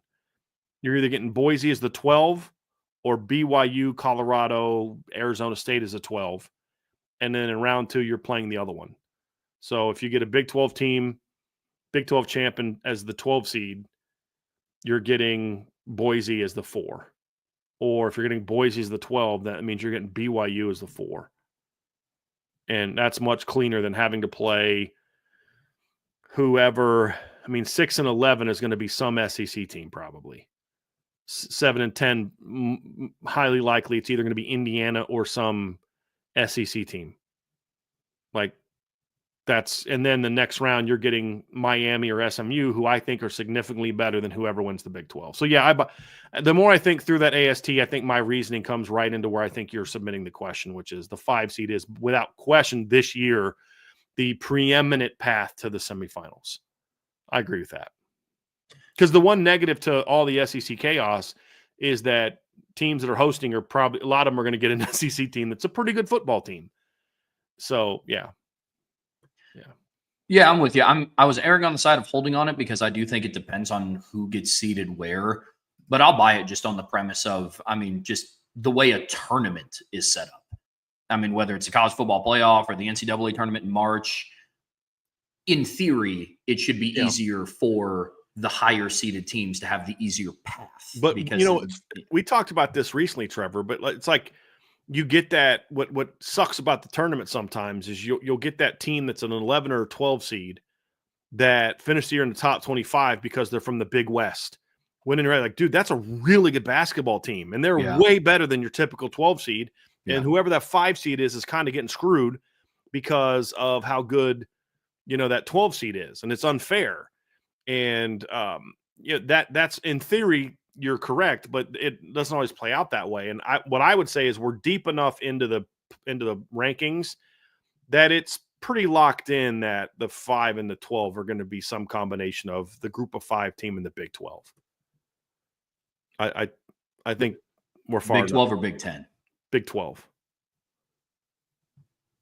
Like in the 12 and the 4 are going to be, one of them's going to be the Big 12 champ, one of them's going to be the group of 5 champ. Does that make sense? So if you're the 5 seed, you're either going to play the Big 12 champ or Boise as the 12 seed. Oh, as and the then, okay. And then the second round, you're playing the other one. So one of them is going to be 5, one of them is going to be 4, one of them is going to be 12. There's no scenario where, in my opinion, where now maybe Miami loses to Syracuse and falls behind BYU, and BYU wins out, and Miami falls to 4. That's possible, but as of right now, barring an upset, you're going to have the Big 12 champ below the ACC champ as of right now, barring upsets this next couple weekends. Yep. Which means you're going to get Boise at 4 and the Big 12 champ at 12, or Boise at 12 and the Big 12 champ at 4. And that is significantly easier than whatever SEC team you're going to have to play in the first round, combined with Miami or SMU, who I think are good football teams. Yeah, I do. Yep. No, I just misunderstood what you were saying. I thought you said that the Big 12 champ will be the 5 seed, and not. No. The 5th automatic bid. Yeah, I might have said that, Trev. Actually, I might have said 5, but what I was saying is they're the 5th automatic bid, and they would be at the bottom in the 12 seed. They would play the 5 seed. That makes sense. Yeah, because you're looking at me like I said something real dumb. I was like, did I misspeak? Did I say something like? I was like, I know we just said the Big 12 was real deep, man, but I don't know if they're deep enough to get the 5 seed in the playoff. I don't know. If I said that, it was a mistake. It meant they're the 5th conference champ. Yep. They'd be the 5th highest ranked conference champ, which would put them in the 12th spot. Yep, that makes sense. Good deal. Another buy sell hold from AST12321. There will be fan bases of 9 and 2 SEC teams rooting for their team to lose the SEC championship game tiebreakers in rivalry week, because they would rather be eating cheeseburgers with a likely playoff berth than risk going 10-3. Buy that, with the exception of Bama fans. Yeah. Because I think Bama fans at this point in time don't have that same fear of easiest path. I think Bama fans understand we're Bama. Yeah. I want to win the SEC championship. Screw that. You know what I mean? I want Texas. Because I think Bama fans also want a little payback on Texas from last year. Agreed. To be honest with you. But I think that's a loser's mentality. But I absolutely think people are going to be thinking that. And there's merit to it, even though I do think it's a loser's mentality. Sure. Which we talked a little bit last night. If the title games matter for the winner, then they should matter for the loser as well. Mm-hmm. But yeah, I mean, why would you not want a chance to compete for championships? The same reason teams want to play softer schedules. The same reason teams want to do a lot of the lazy things that people do. Notre Dame fans, it's not.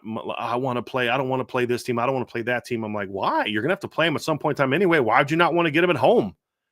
It's a loser's mentality. I don't want an easy path to it. I mean, I want to have to go through Bama or Georgia at some point in time, just like I want to have to go through Ohio State at one point in time. Because if you want to truly prove that you're the best, don't you want to kind of beat the best and not get some easy path where now you spend the whole offseason, people can, well, yeah, of course you did. You got the – let's just say hypothetically Notre Dame gets the 5 seed.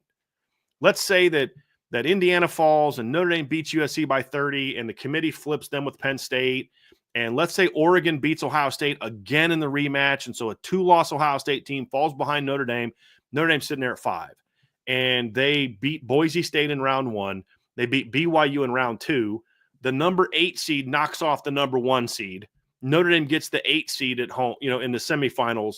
And then let's say Ohio State, Bama, and Georgia all got knocked off. And then Notre Dame beats, I don't know, like Texas or I'm trying to even think who that would be, like some team that's not Georgia, Ohio State, or Bama in the championship game. And what are you going to listen to all offseason as a Notre Dame fan? Well, you didn't have to play Ohio State, you didn't have to play Bama, and you didn't have to play Georgia.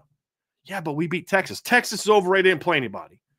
Well, I mean, they beat Bama in the but they didn't, that's what it'll be.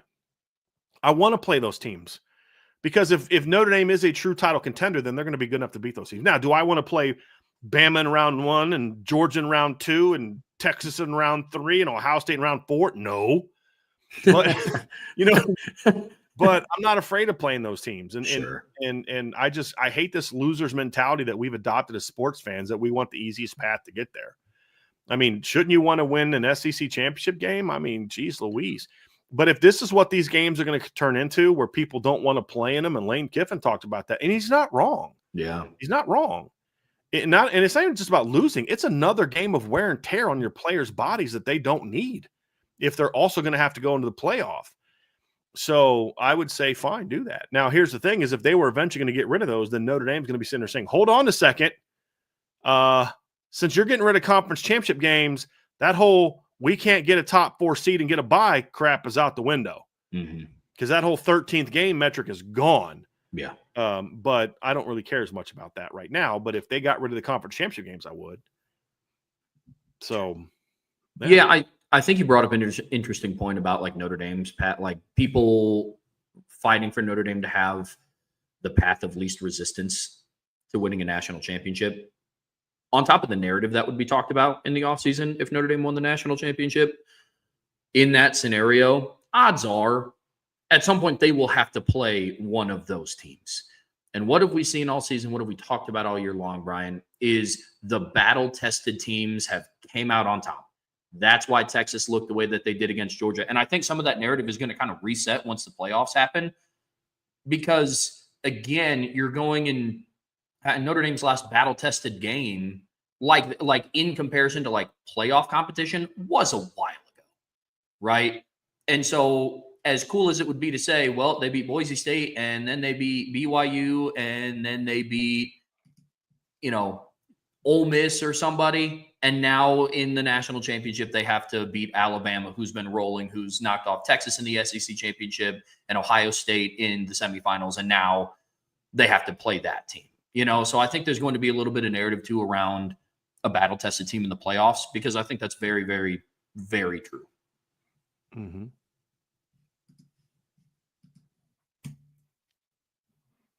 Buy, sell, hold from Coach Bent, 574. Jaden Harrison will finish the regular season 4th on the team in all-purpose yards behind Jeremiah Love, Riley Leonard, and Jadarian Price, even if he doesn't gain another yard in the return game. Yeah, I'll buy that. He's 52 yards right now behind Bo Collins, and he's 5th. So, yeah, I'll buy that. I have a feeling he's going to break a return here soon. What do you think? Like, nobody kicks to him, but I think at some point in time, someone's going to be dumb enough to do that. Yeah, true. It's crazy. He last year he had 410 return yards on 28 returns. This year he's only returned the ball 7 times. Wow. On kick return. I'm sorry, hold on a second. Last year he had 23 kick returns for 705 yards, 2 touchdowns. This year he's got 7 kick returns for 151 yards because teams just won't kick to him. So I think somebody really has. But yeah, I can see that because I mean he's starting to become more of a factor in the receiving game. I mean he's had 5 catches for 88 yards the last 2 games and had a 78-yard touchdown called back. So I mean he's becoming a weapon. Yeah, I can see that happen. I'll buy it. It's going to be interesting to see how much with Jaden Greathouse presumably back healthy. It's going to be interesting to see what the minute share is. But I think Jaden Harrison earned more time on the field with how he performed against Virginia. Well, and Harrison's ahead of Greathouse right now by 6 yards because of the return game stuff. Yeah, and that's going to help him. He only needs to get like 1 return a game to, kind of keep that. So we'll see. Buy, sell, hold from Domer Grizz. The thing with the lineman numbers on the fake punt is one of the dumbest rules. Who cares who lines up where? We should be able to put 11 wide receivers on the field at one time if we want. and just 5 of them won't be eligible to run routes. That's all. It shouldn't matter if we're punting or not. If a quick kick is legal without having a punter 10 yards back from the center, then a handoff should be legal, ran out of punt formation. Fair. I mean, there has to be some sort of, regulations to numbers and to some degree, but I don't think they're needed on in that situation on punts. Yeah. And who is or isn't eligible. If you're a defensive player, 1, 2, 3. Okay, he is, he isn't, and figure it out. So yeah, I'll buy that. Yeah, I'll buy it too. I understand like the numbers rule thing, but like I just in an age in college football now, or now just football in general, where like defensive tackles can be number 1. Like I don't really think that any offenses are lining up being like, well, I thought number 1 was a safety because he's number 1. Like he's 6'2", 306, but sure, Right. if you thought he was a safety. But I buy this. Yeah. Agree. Buy, sell, hold from ND Bet. The return of Traore and Botello combined with the improvement of Young, Heinisch, and others will outweigh the loss of Cross and Riley. So next year's D-line will be better than this year's. I mean, hold. I want to see how healthy Boubacar and Jordan Botelho actually are. Because a lot of times, I mean, look, modern medicine guys recover faster, but we still see, even today, that a lot of guys tend to be better in their second year back from an injury than their first year. And we still don't know because Notre Dame has become it's like cloak and dagger with injuries. Like they just won't tell us anything. We don't know the severity of either one of those injuries other than torn ACL. But I mean, just because he tore his ACL doesn't mean that that's all he tore. And they're just not telling us the rest or what the severity of these things are. So I'm going to hold on that just for now because I don't know the scenario, the severity of it. But the other part too is, yes, if Young and Heinisch and Rubio I'd throw in there, and let's say Armel Mukum, it's possible, Trev, but like Riley Mills is playing at an incredibly high level the last month, and Howard Cross is pretty good. It's gonna ask a lot of them to be better next year, unless you're gonna need Boubacar especially to be 100%. Like fully back to explosiveness, flexibility, strength in the knee, strength in the muscles around the knee. If I knew he was definitely without a question 100%, then sure, I'd say that I might buy this, but I just I'm just not quite there yet. I'm also not someone who necessarily buys the need that Notre Dame needs a bunch of D tackles in the portal. I'd say get one. Go get a big guy in the portal. But, look, if you can't coach up Armel Mukum, who's going to be a junior next year, and if you can't coach up Devin Houston and Brendan Vernon and guys like that and get one of them to step up, they don't need all 3 of them, just get one of them step up next year. I got to start having questions about your development. Get me one real good big guy in the portal with Heinisch and Gabriel Rubio and Armel Mukum or Brendan Vernon or Devin Houston or any of those guys and say, hey, that should be a really good group. And now you're way better on the edge with not just Young and Traore, but you're going to have Josh Burnham coming back. You're going to have Logan Thomas as a year older. You're going to have Junior Tuilamaka back. So it's possible. I need to see more about the health from those guys, to be honest with you, Trev. That's where I'm at.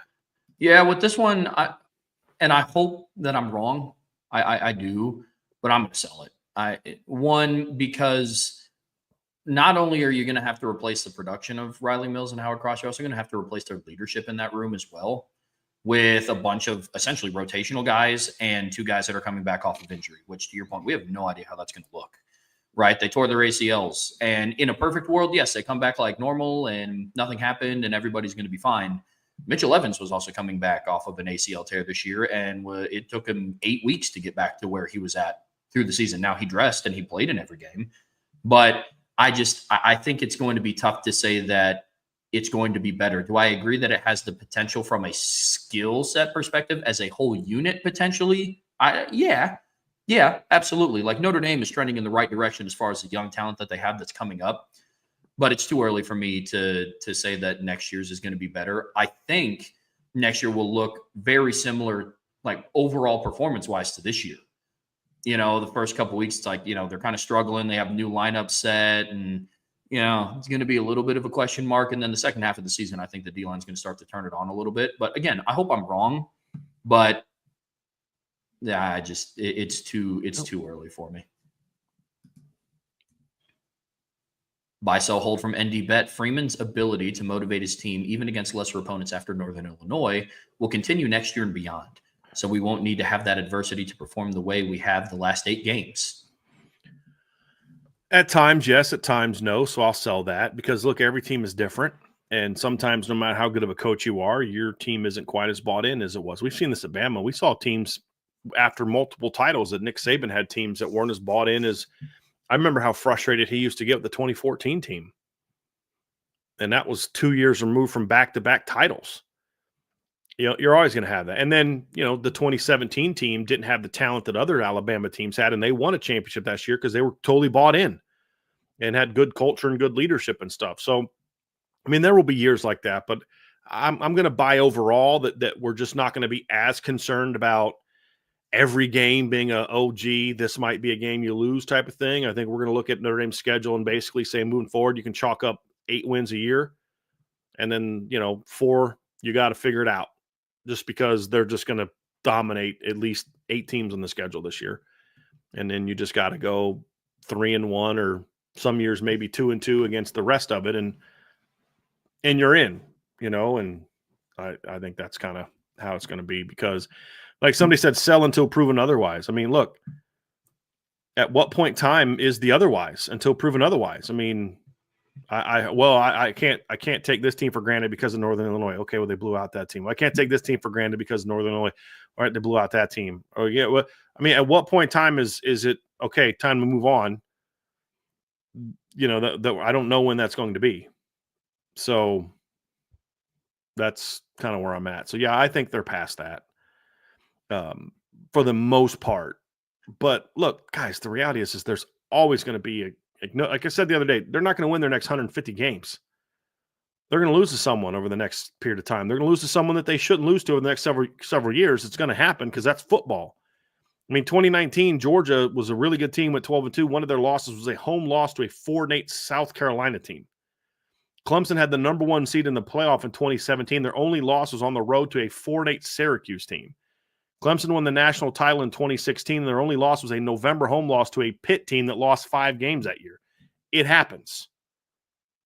It's just not going to be the regular, normal, every year you're going to have one of those things. I think we're past, but of course, if Notre Dame drops one of their next 2 games, then I'm going to change my mind on that.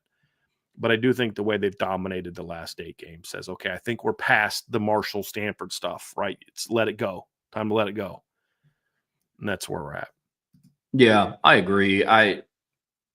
It's unrealistic to think that Notre Dame is never going to get upset again while Marcus Freeman is the head coach at Notre Dame. I do think it's unfair to say, I saw in the chat that it was, I didn't expect this to happen after the Marshall game. It's like, okay, well, putting it back in the time, that was Marcus Freeman's first year as a head coach. After Notre Dame lost to Marshall in 22, I did not think that he was never going to be upset again and that mistake was going to be corrected from here till the end of his tenure. I get where you're coming from because, like, logically you would think, sure, but it's just one of the reasons why football is so great is some days, man, like, teams are just going to have your number.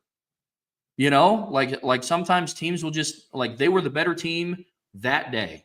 Like, I wholeheartedly believe that if that same Notre Dame team that played on September 7th went and played Northern Illinois 9 more times, I think they would win 9 times. Sure.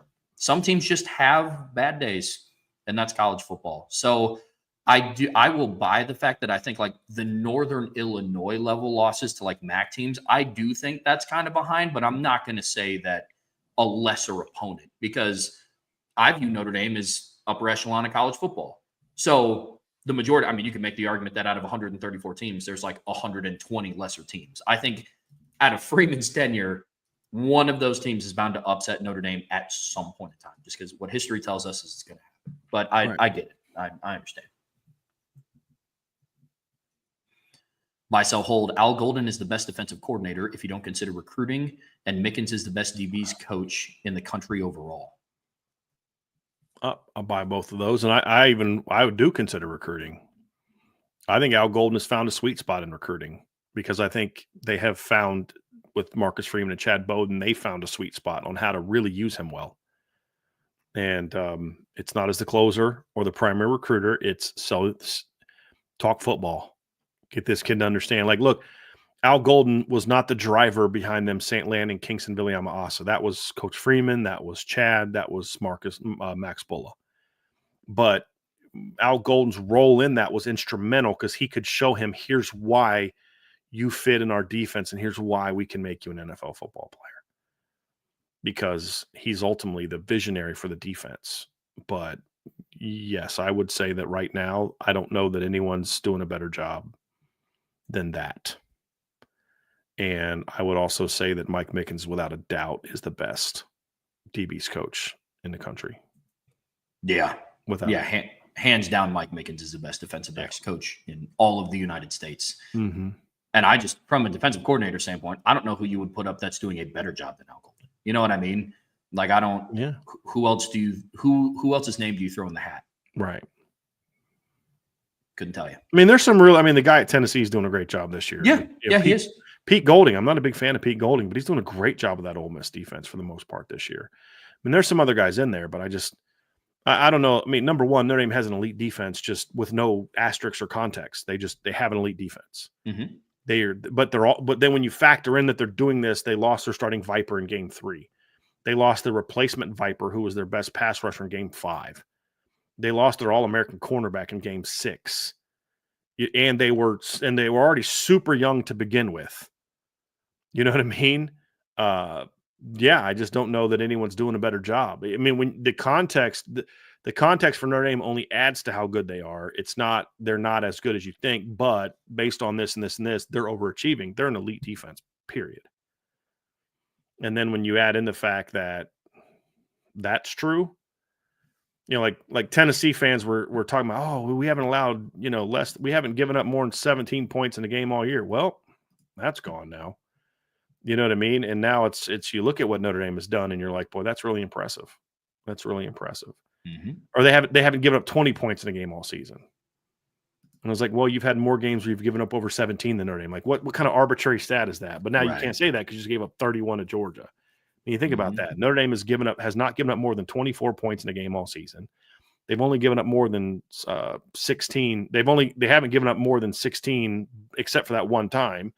And in that game where they gave up 24, they spotted a team a 9-yard drive and a 24-yard drive because of turnovers on special teams and offense. I mean, I think it's exceptional. I think it's absolutely exceptional. And with all due respect to all the other coaches out there that are doing a good job, like I said, Tim Banks at Tennessee and I mean, heck, the guy at Army's doing a phenomenal job this year. I don't know who the name of their D coordinator is, but he's doing a heck of a job. I think Tom Allen's done a good job. Jim Knowles has done a heck of a job at Ohio State.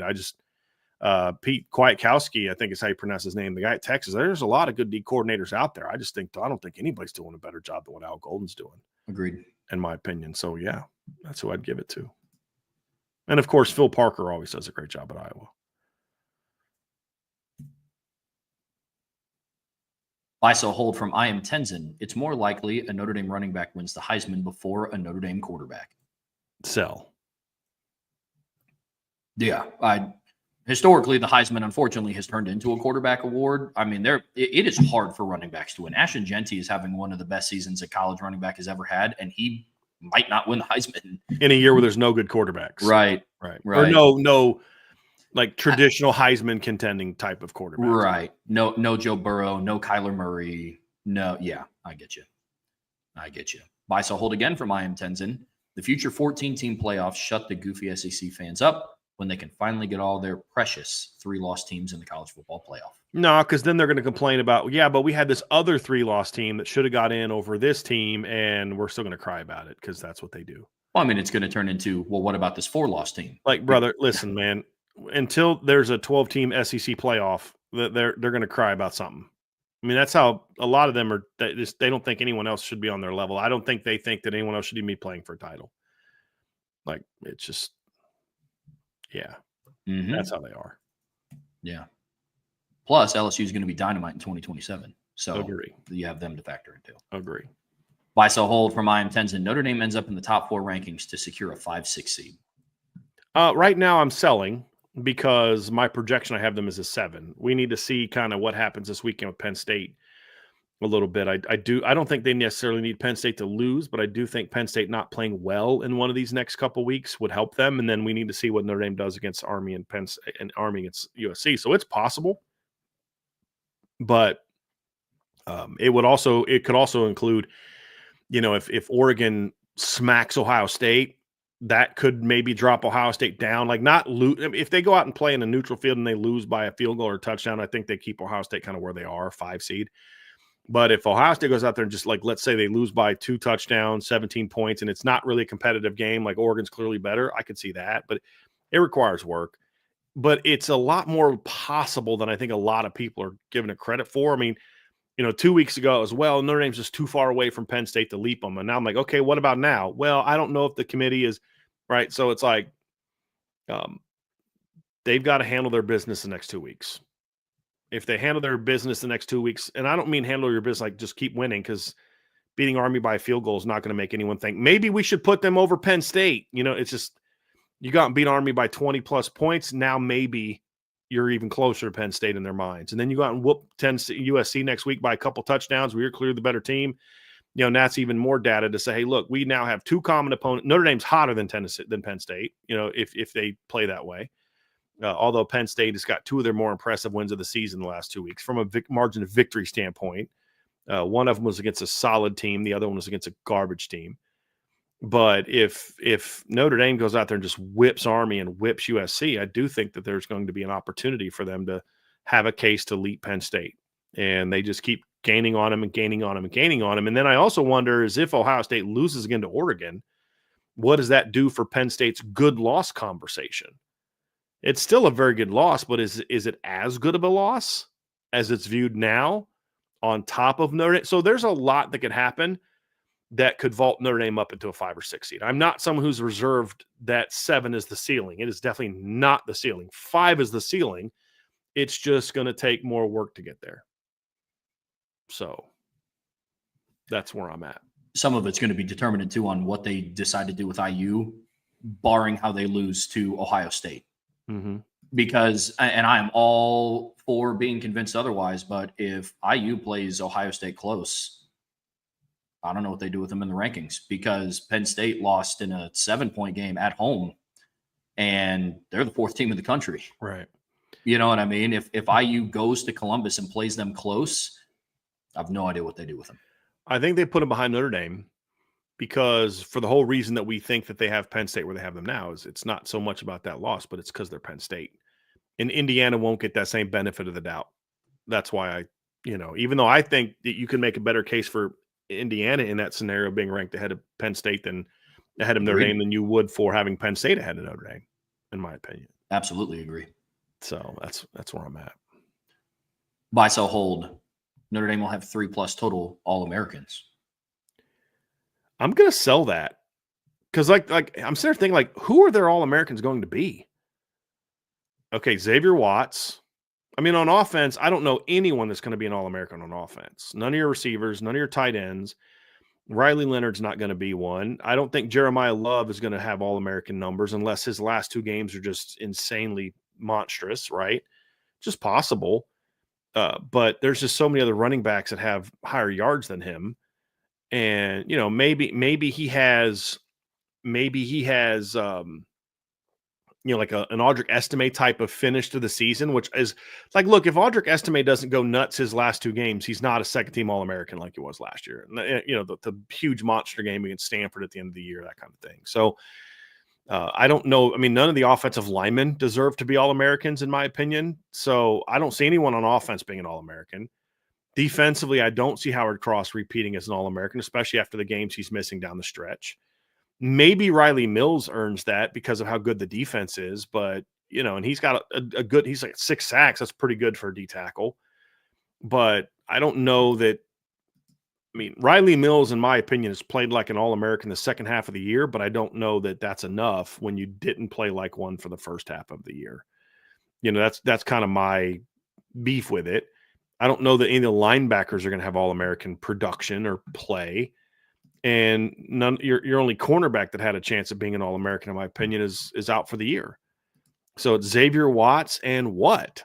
I mean, that's the thing is now I don't know that's necessarily fair, but like Notre Dame has an elite defense and they never talk about it. Like they rarely talk about it on ESPN or national. They rarely talk about the fact that you guys know that Notre Dame has an elite defense, right? And it never gets talked about. Al Golden gets very little love from what I can see and the stuff that I read and hear about. So I don't know that they're going to have a lot of All-Americans this year, Trevor. I mean, who would that be? Your kicker's been hurt half the year. Your punter hasn't done a whole lot. You don't have any big-time returners. Like, who would be the All-Americans? That's why he said the other day, the sum is greater than the individual parts right now. Partly because of injury, partly because you're using such a deep rotation. Guys aren't producing the way that they are. All the type of stuff is factors in as well. But I don't know who that would be. Yeah, Leonard Moore. And again, we're talking normal Americans, not like freshman All-Americans and all those kind of things. I don't. If you're going to count freshman All-Americans, then yeah, they'll get 3+ because I think they'll have at least 2 freshman All-Americans.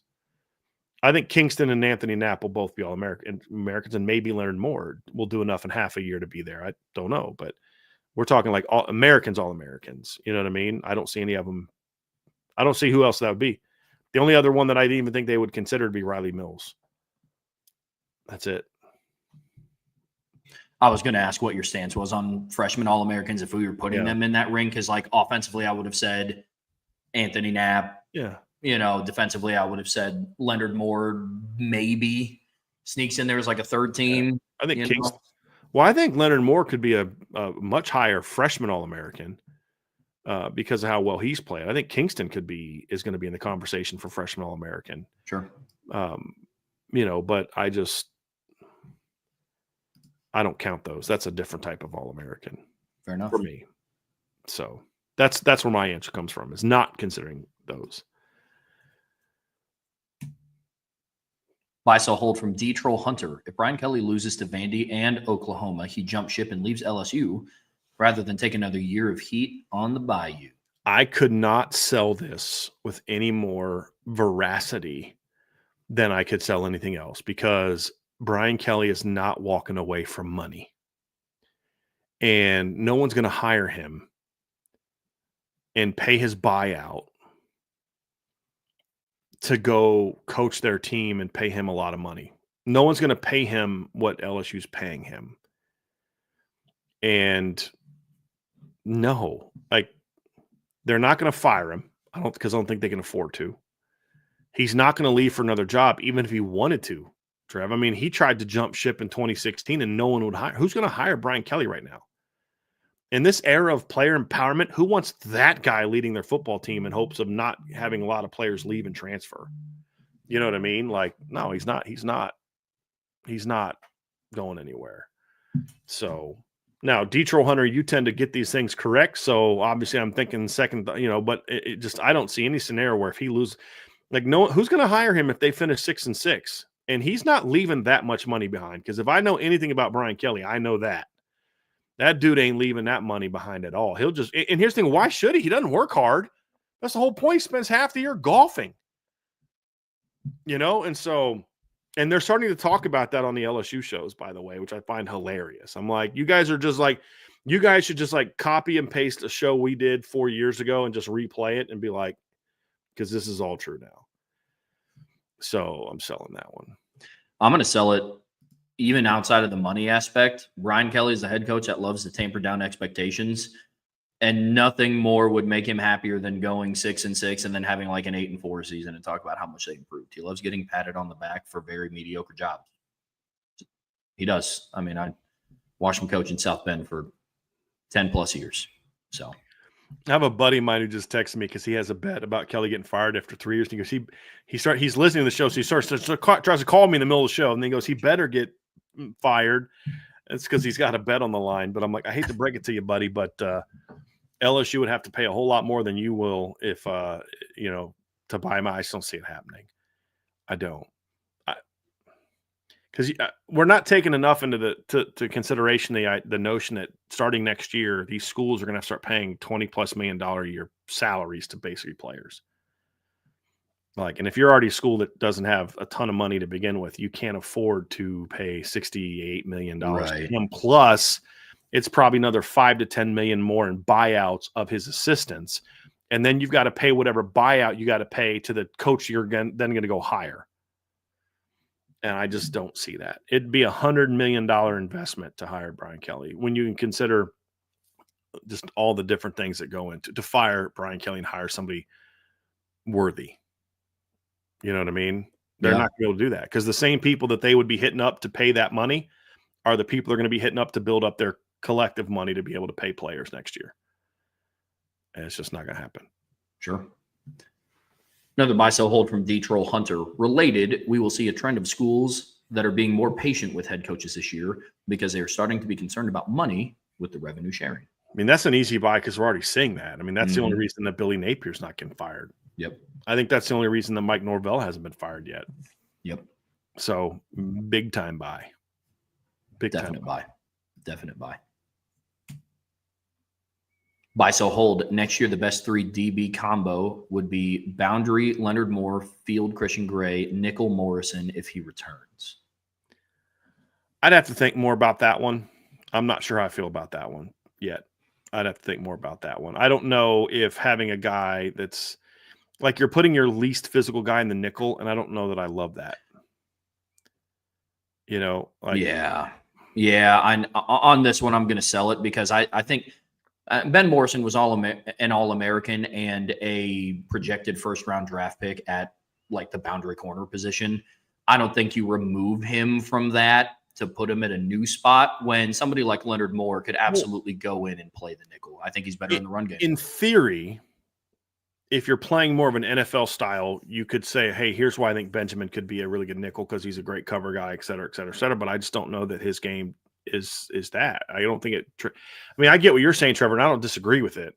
But my thing is I just don't feel like I just don't feel like that is where you want him, the way that Notre Dame uses their nickel. I mean, that guy's got to be a run defender. He's got to blitz off the edge. He's got to be a little bit more physical in coverage. And Benjamin is a great cover player and in ways that fit them. I mean, if anything, I'd say maybe put Benjamin in the field, but even then I just put him in a position where all he has to do is cover. And there's no position where that's more ideal than boundary. I mean, I'd put Christian Gray in the nickel before I'd put Benjamin in the nickel. I just don't know how I feel about that one. Sure. And we talked about this the other day, Trev, and what I brought up was I could see Leonard Moore being the nickel because he's physical, he's long. You can do some different things with him, but I don't love that one. Buy, sell, hold. This week is a must win for Indiana to make the playoffs. No, so I mean, I think they have to play a hard-fought 4-quarter game. I think if they play a hard-fought 4-quarter game, I think they're still a playoff team. They're not going to drop from 5 all the way down to 12 or even 11, in my opinion, if they play a hard – I mean, because then if you're going to do that, then you've got to drop Penn State too. Because that's the whole reason that they've literally verbally stated that that's what they like about Penn State. So if you do that on the road, I don't know how you drop them. Other than you're just admitting it's just because they're Penn State.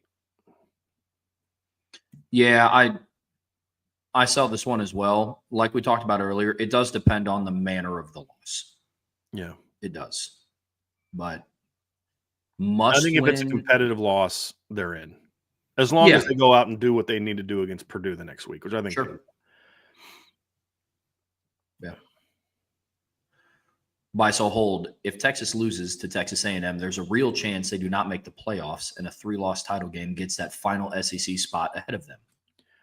Well, I believe isn't there still a shot for Texas to get in with 2 losses, like based on all the different tiebreakers and stuff? I think there's still a shot, although it'd be less likely than like Georgia and Bama. Yeah. I don't know that. Look, Texas with 2 losses is kind of like Notre Dame with 2 losses. Do I think that Notre Dame, roster-wise, talent-wise, can play with anybody? Do I think they are a playoff caliber roster that can do damage? Yes, I do. Do I think Notre Dame against their schedule belongs in the playoff based off resume if they have a second loss? No, I don't. And I kind of feel the same way about Texas. I mean, what exactly are we building the Texas resume around if they lose to Texas A&M? I mean, what's the and this is the whole point I make about people that just say, oh, Notre Dame does the loss. And I'm like, yeah, but who did you beat? I mean, shouldn't we be building resumes about who you beat? And if they lose to Texas A&M, you can say, well, they got two really good losses. I mean, two great losses. You know, potentially the two teams playing in the SEC title game. But the difference between that, like Georgia's got two good losses, but they're not 10th because they have two good losses. They're 10th because on top of two good losses, they beat Clemson, they beat Tennessee, and they beat Texas. That's why they're in. And so what's the wins for Texas? I mean, their best win in that situation would either be Colorado State, Florida, Vanderbilt, or Michigan, Arkansas. You know what I mean? Like, that's a terrible resume. I think Indiana's got better wins right now, in my opinion, than what Texas does. Yeah, I mean, there was a funny graphic that came out on the playoff select or in the playoff ranking show on Tuesday, and it was just a quick little snippet of all of the teams' most notable wins. And under Texas's, they put Arkansas and Vanderbilt, which is kind of a tough look. Well, you know, has the best record of any team they've played, right? It's Colorado State. Mm-hmm.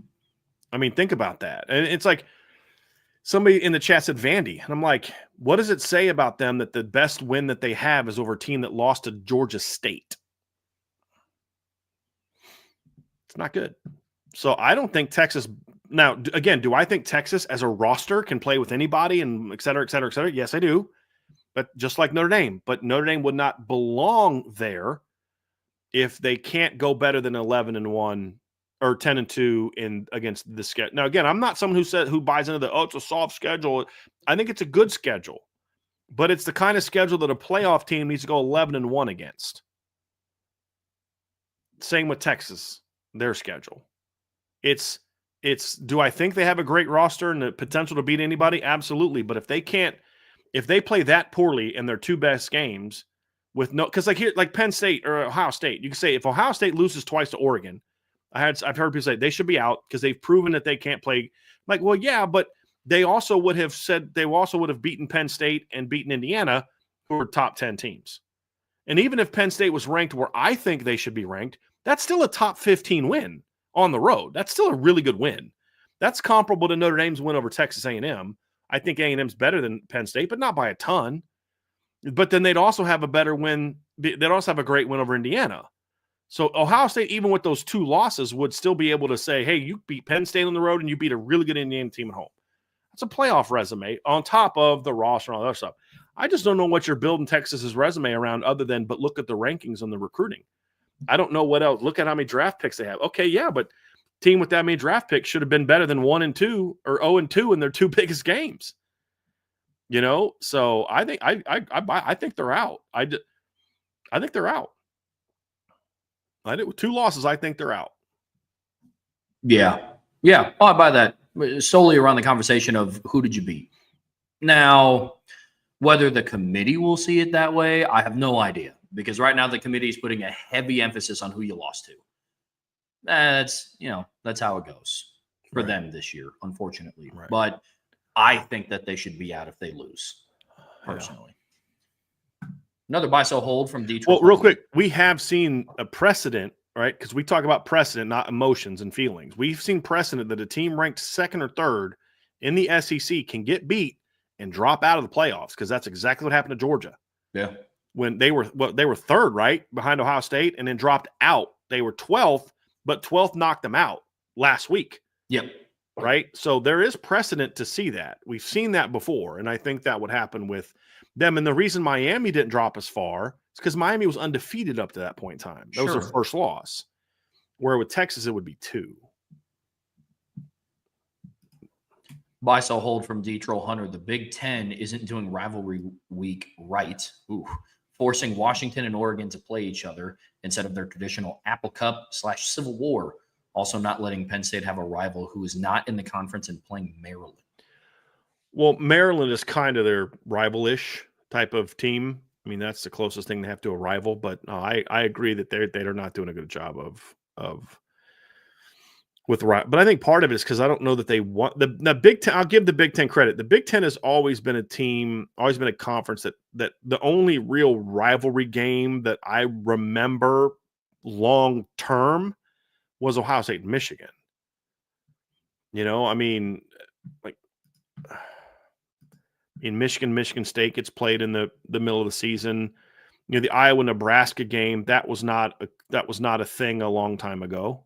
The next closest thing you could find isn't Wisconsin-Minnesota traditionally played last game of the regular, you know what I mean? I think so, because they play for like the Paul Bunyan Trophy or something. But like in Indiana-Purdue, I mean, none of the other big rivalries in the league are really that big, to be honest with you. So, yeah, I mean, I think they're missing out on an opportunity a little bit with some of this. But, USC, UCLA has always been, a week before the end of the regular season. It's just kind of always been that way. I mean, but I don't know that those teams wanted to play their traditional Apple Cup Civil War games, if I remember correctly, right? I mean, they could have had the Apple Cup because Washington State did play each other, but Oregon and Oregon State aren't playing each other this year, are they? Or did they play early? They did play early. Yeah. But I just don't know that those games are things that the Big Ten really cares a lot about, personally. But should they have done that? I mean, I think he's right. They should have done that. Sure. I just don't think the Big Ten. So, I mean, I buy the sentiment. I buy your submission. I just don't think that's something the Big Ten has ever put a lot of thought into or care into outside of Michigan, Michigan, Ohio State. They've never pushed big rivalry week like the way other schools do. Which, yeah. Yeah, I think it's because the Big Ten knows that nothing is going to compete with the Michigan-Ohio State game, so why try to push a narrative for other teams? Right. Yep. Buy, sell, hold from Beezer 12 Washing Beard. Notre Dame beats another SEC team at home in the first round of the playoff, but the national narrative is they won because it wasn't on the road in an SEC venue. Oh gosh, yeah, they're gonna have those things, yeah. There'll be some national media that if Notre Dame beats a Georgia or a Bama at home, will give them respect, but there's going to be a lot of people that spin it. And part of the reason they'll spin it is because some people are just not smart. And other people know that all of us will watch their show and tweet about it and write about it and give them attention and give them clicks and give them all this. And so why not say that? Because I know how to trap the Notre Dame fans into engagement, and we get paid off engagement. So we'll definitely see some of that. Well, this is a down Bama team. This isn't a typical Georgia team. That's the only reason you beat them. Clearly, it's not as good as they used to be. It'll be all type of that stuff as well. Well, I mean, that's just going to be true for no matter who Notre Dame plays and beats in the playoffs. You know what I mean? I mean, I've been a Notre Dame fan my whole life. That's just something that I have accepted. Mm-hmm. That's just it's going to be the weather. Kirby Smart had a headache. Jalen Milroe had a sore elbow that reports supposedly were kept hidden throughout the week. It'll be something, right? But going back to what we talked about earlier, I'd rather those narratives be against like an Alabama or a Georgia, rather it be like a Boise State or a BYU. You know what I mean? But it's basically if Notre Dame plays an SEC team at home and they win, all of the things that we have been talking about for weeks about teams like Georgia, that all is going to come to light. It's like, oh yeah, Notre Dame beat Georgia, but they will talk Georgia. They will repeat all the crap we've been saying about Georgia for the last 2 months if Notre Dame beats them. Oh yeah, Trevor, that is the most astute thing you've ever said. They you know what it's going to be? They're going to be just like LSU people. I got crushed by LSU moderators for the things I said about Brian Kelly. And what makes me laugh so hard is I'm literally listening to them repeat everything I ever said about Brian Kelly right now. And they don't get that they don't connect the dots to what I said about him. And it'll be the same thing with they will repeat but this is the same team that almost lost to Kentucky. And this is the same team that struggled against Mississippi State. And if it wasn't for DJ Lagway going down, oh dude, Trev, yes. They will sound like us, but in a month from now. When it works against Notre Dame. 100%. Yeah, that's when it'll come to light. You didn't even beat a good Georgia team. Well, you didn't beat Bama with Saban. Mm-hmm. If Saban was still there, you wouldn't have won. Oh, dude, you nailed that. They absolutely will do that. Absolutely do that. It's the national media, man. Well, if they would have played it, at so-and-so stadium, they would have won. Well, okay. Yeah. And yeah, so it'll be so lame. It'll be so easy to pick apart, but they'll still do it. Just like the Marcel Reed stuff. I told you guys that was going to happen like the beginning of the year when they beat A&M. I said, if before they played that game, I said, if they beat A&M, wait till A&M wins 4 or 5 games in a row. And they're like, yeah, this is a different A&M team. They pretended like Marcel Reed didn't already have 3 starts. I literally had some idiot. I shouldn't have said the I word. I had some knucklehead today on Twitter alleges his name. He's a Notre Dame fan. I don't think he is. I think he's just a troll. Talking about how, well, A&M, you beat A&M with a quarterback that they benched. And we're just going to pretend that Marcel Reed wasn't the starter for South Carolina when they lost by 3 touchdowns and a field goal. Right? I mean, that's always – they're so predictable. It's just comical. So, yes, Trevor, you are so spot on. That's exactly – they will sound like us. They will just replay ourselves. Hey, those guys were right. They're not right about Notre Dame, but they're so right about Georgia. Yeah. Oh, no, they'll play a clip of us from November 13th. It's like, look, even Notre Dame people didn't think Georgia was that good. Like, that's right. That's exactly absolutely right. Come on. That's absolutely right. That's great. That's awesome. Another buy-sell hold from Beezer 12 Washing Beard. Notre Dame's offense doesn't have to take any major steps to win a title. They simply must score 20 points, and the defense will take care of the rest. So, I mean, Trev, if I'm anything, I'm consistent, in my opinion. That's what I think. One thing I pride myself on. And I've always said this, defense gets you to the show. Offense wins you a championship. I still believe that. There's going to be a game in the playoff. And I don't know who it's going to be against, where 21, 24 points is not going to be good enough to win you the championship. Just isn't. You're going to have a game where you're going to need to score 30 or 31 or 35. And that's what championship teams do. I mean, you can go point to, oh my gosh, Georgia was so good. Did you watch how they dominated TCU? What a great, brilliant performance by their defense, shutting down that really good TCU defense. That's all true. That same team gave up 41 points the game before to Ohio State. Like, it just facts. You know what I mean? Like, you're going to have to score at least once to win a championship. You're not going to go win 17-14, 21-20. There's going to be games where if you score 21 points, it's going to get you beat soundly in the playoffs. Now, are there going to be some games where they just, hey, get to 20 and you're good because the defense a lot? Yeah, sure. But, like, I'm not going to feel good. Oh, they're going to beat Ole Miss by scoring 21 points. You sure about that? You know what I mean? Some teams, sure. Yeah, sure. But, like, Bama, you play Bama, I don't think that's a race to 20. I think it's a race to 30. You know what I mean? That's how I see that game playing out. Georgia may be more lower scoring, just the way that those two teams play.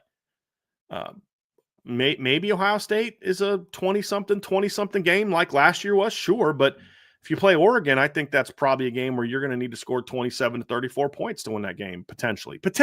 Not potentially, because you can't ask a group of college kids to play 16 games and never have an off day. It's just not going to happen.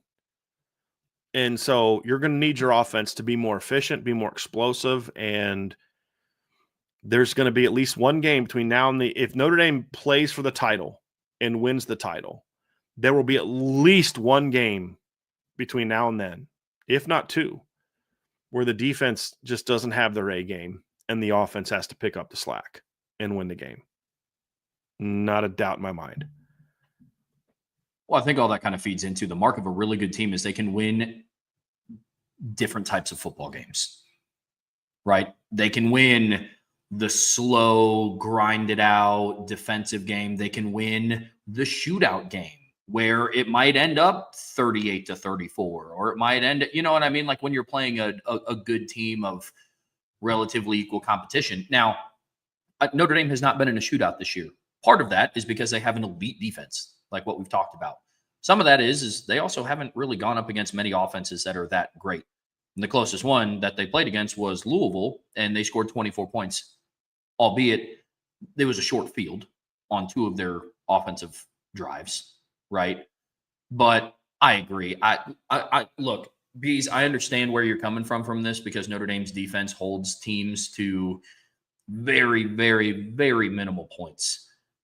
But just the fact of the matter is, Ohio State's offense, Oregon's offense, Alabama's offense are all better than Virginia's. They're better than Stanford's. They're better than Florida State's. And so I just think it's unrealistic to ask the defense to hold an Ohio State and Oregon and Alabama to 16 points. You know what I mean? Like, that's just – now, if they do that, I mean, we're talking about one of the best defenses of the decade. You know what I mean? But it's just – that is such an unrealistic tall task to ask. Plus, watching the games, it would make me feel a lot more comfortable if Notre Dame didn't just reach the 3-touchdown mark and be like, all right, defense, take it over. So, you know, for multiple reasons, I'm going to sell that one. But I get where you're coming from. Hey, Trev, do me a favor. Can you take these 3? Yeah. And just read them and then answer them for me? Yeah, totally. Buy, sell, hold from Beezer 12, Washing Beard. Riley Leonard finishes a 16-game season with 20-plus rushing touchdowns and 20-plus passing touchdowns. Well, I know that Riley Leonard is close for rushing touchdowns. He has 13 on the season.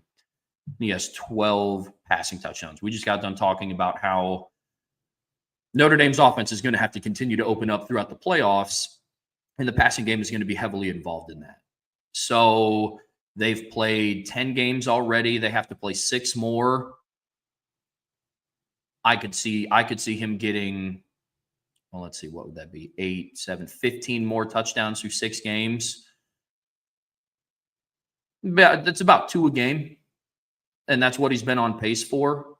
I mean, the last couple of weeks, he's accounted for 3, 3, 3, 2, 4.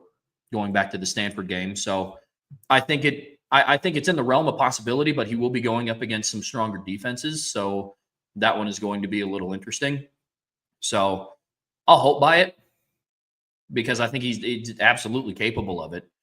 The 20 rushing touchdowns, I think this could be a hot take. I think the 20 rushing touchdowns might be a little bit harder for him to get than the 20 passing touchdowns, just because he's been opening it up in the passing game a little bit more, and they're running Jeremiah Love a little bit more than what they did earlier in the season down in the red zone. So, but I think it's within the realm of possibility for sure.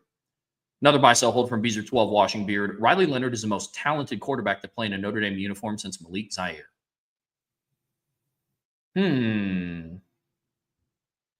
I think it depends on what aspect of the game that you're talking about. From a rushing standpoint, buy. Absolute buy. I mean, I don't know if there's another quarterback that has rushed as good as Riley Leonard that they've had in a while. I think Malik could have had that possibility. It's just, unfortunately, the sample size that we got from him was relatively small. He finished out the season in 2014. He started 2 games in 2015. From a passing standpoint, from a skill set, Deshaun Kaiser had a beautiful deep ball from a passing standpoint. I don't think Riley Leonard was the most talented as far as passing. Jack Cohen has to be up there when you're talking about passing ability, in my opinion. I'm gonna sell it. Most talented all around. I'd say he's the most talented runner, but definitely not the most talented passer. That's probably where I'd be at. And then another buy, sell, hold from Beezer 12, Washing Beard. Benjamin Morrison stays at Notre Dame next season, making the secondary even scarier. I'm going to hope by that one, man. I'm going to hope by it, because if he does come back, that's going to be a nasty defensive secondary. Most likely, I mean, your starting safeties are probably going to be a Don Schuler, and then I've projected that Jadon Blair is going to step into that other safety spot, barring them going out to the portal and getting somebody else. I think if Ben Morrison comes back, you start him at the boundary. You have Christian Gray to the field, and we talked about it earlier. I think that you have Leonard Moore at the nickel. So that is probably where I would have them if he comes back. But again, overall, I'm gonna hope by that one. If he doesn't come back, I think you could slot in a Dallas Golden at that nickel spot and keep Leonard Moore and Christian Gray where they're at right now. But if he does come back, like Notre Dame will, for the third year in a row, have one of, if not the best secondary in the country.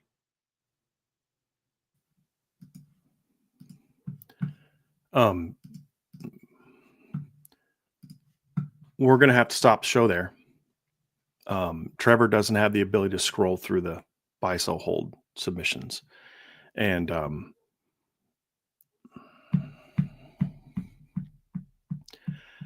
I just got a call from my dad, and my grandmother just passed away. And I was going to go see her tonight and say goodbye to her, but I just found out that she didn't make it, so I can't do the show anymore.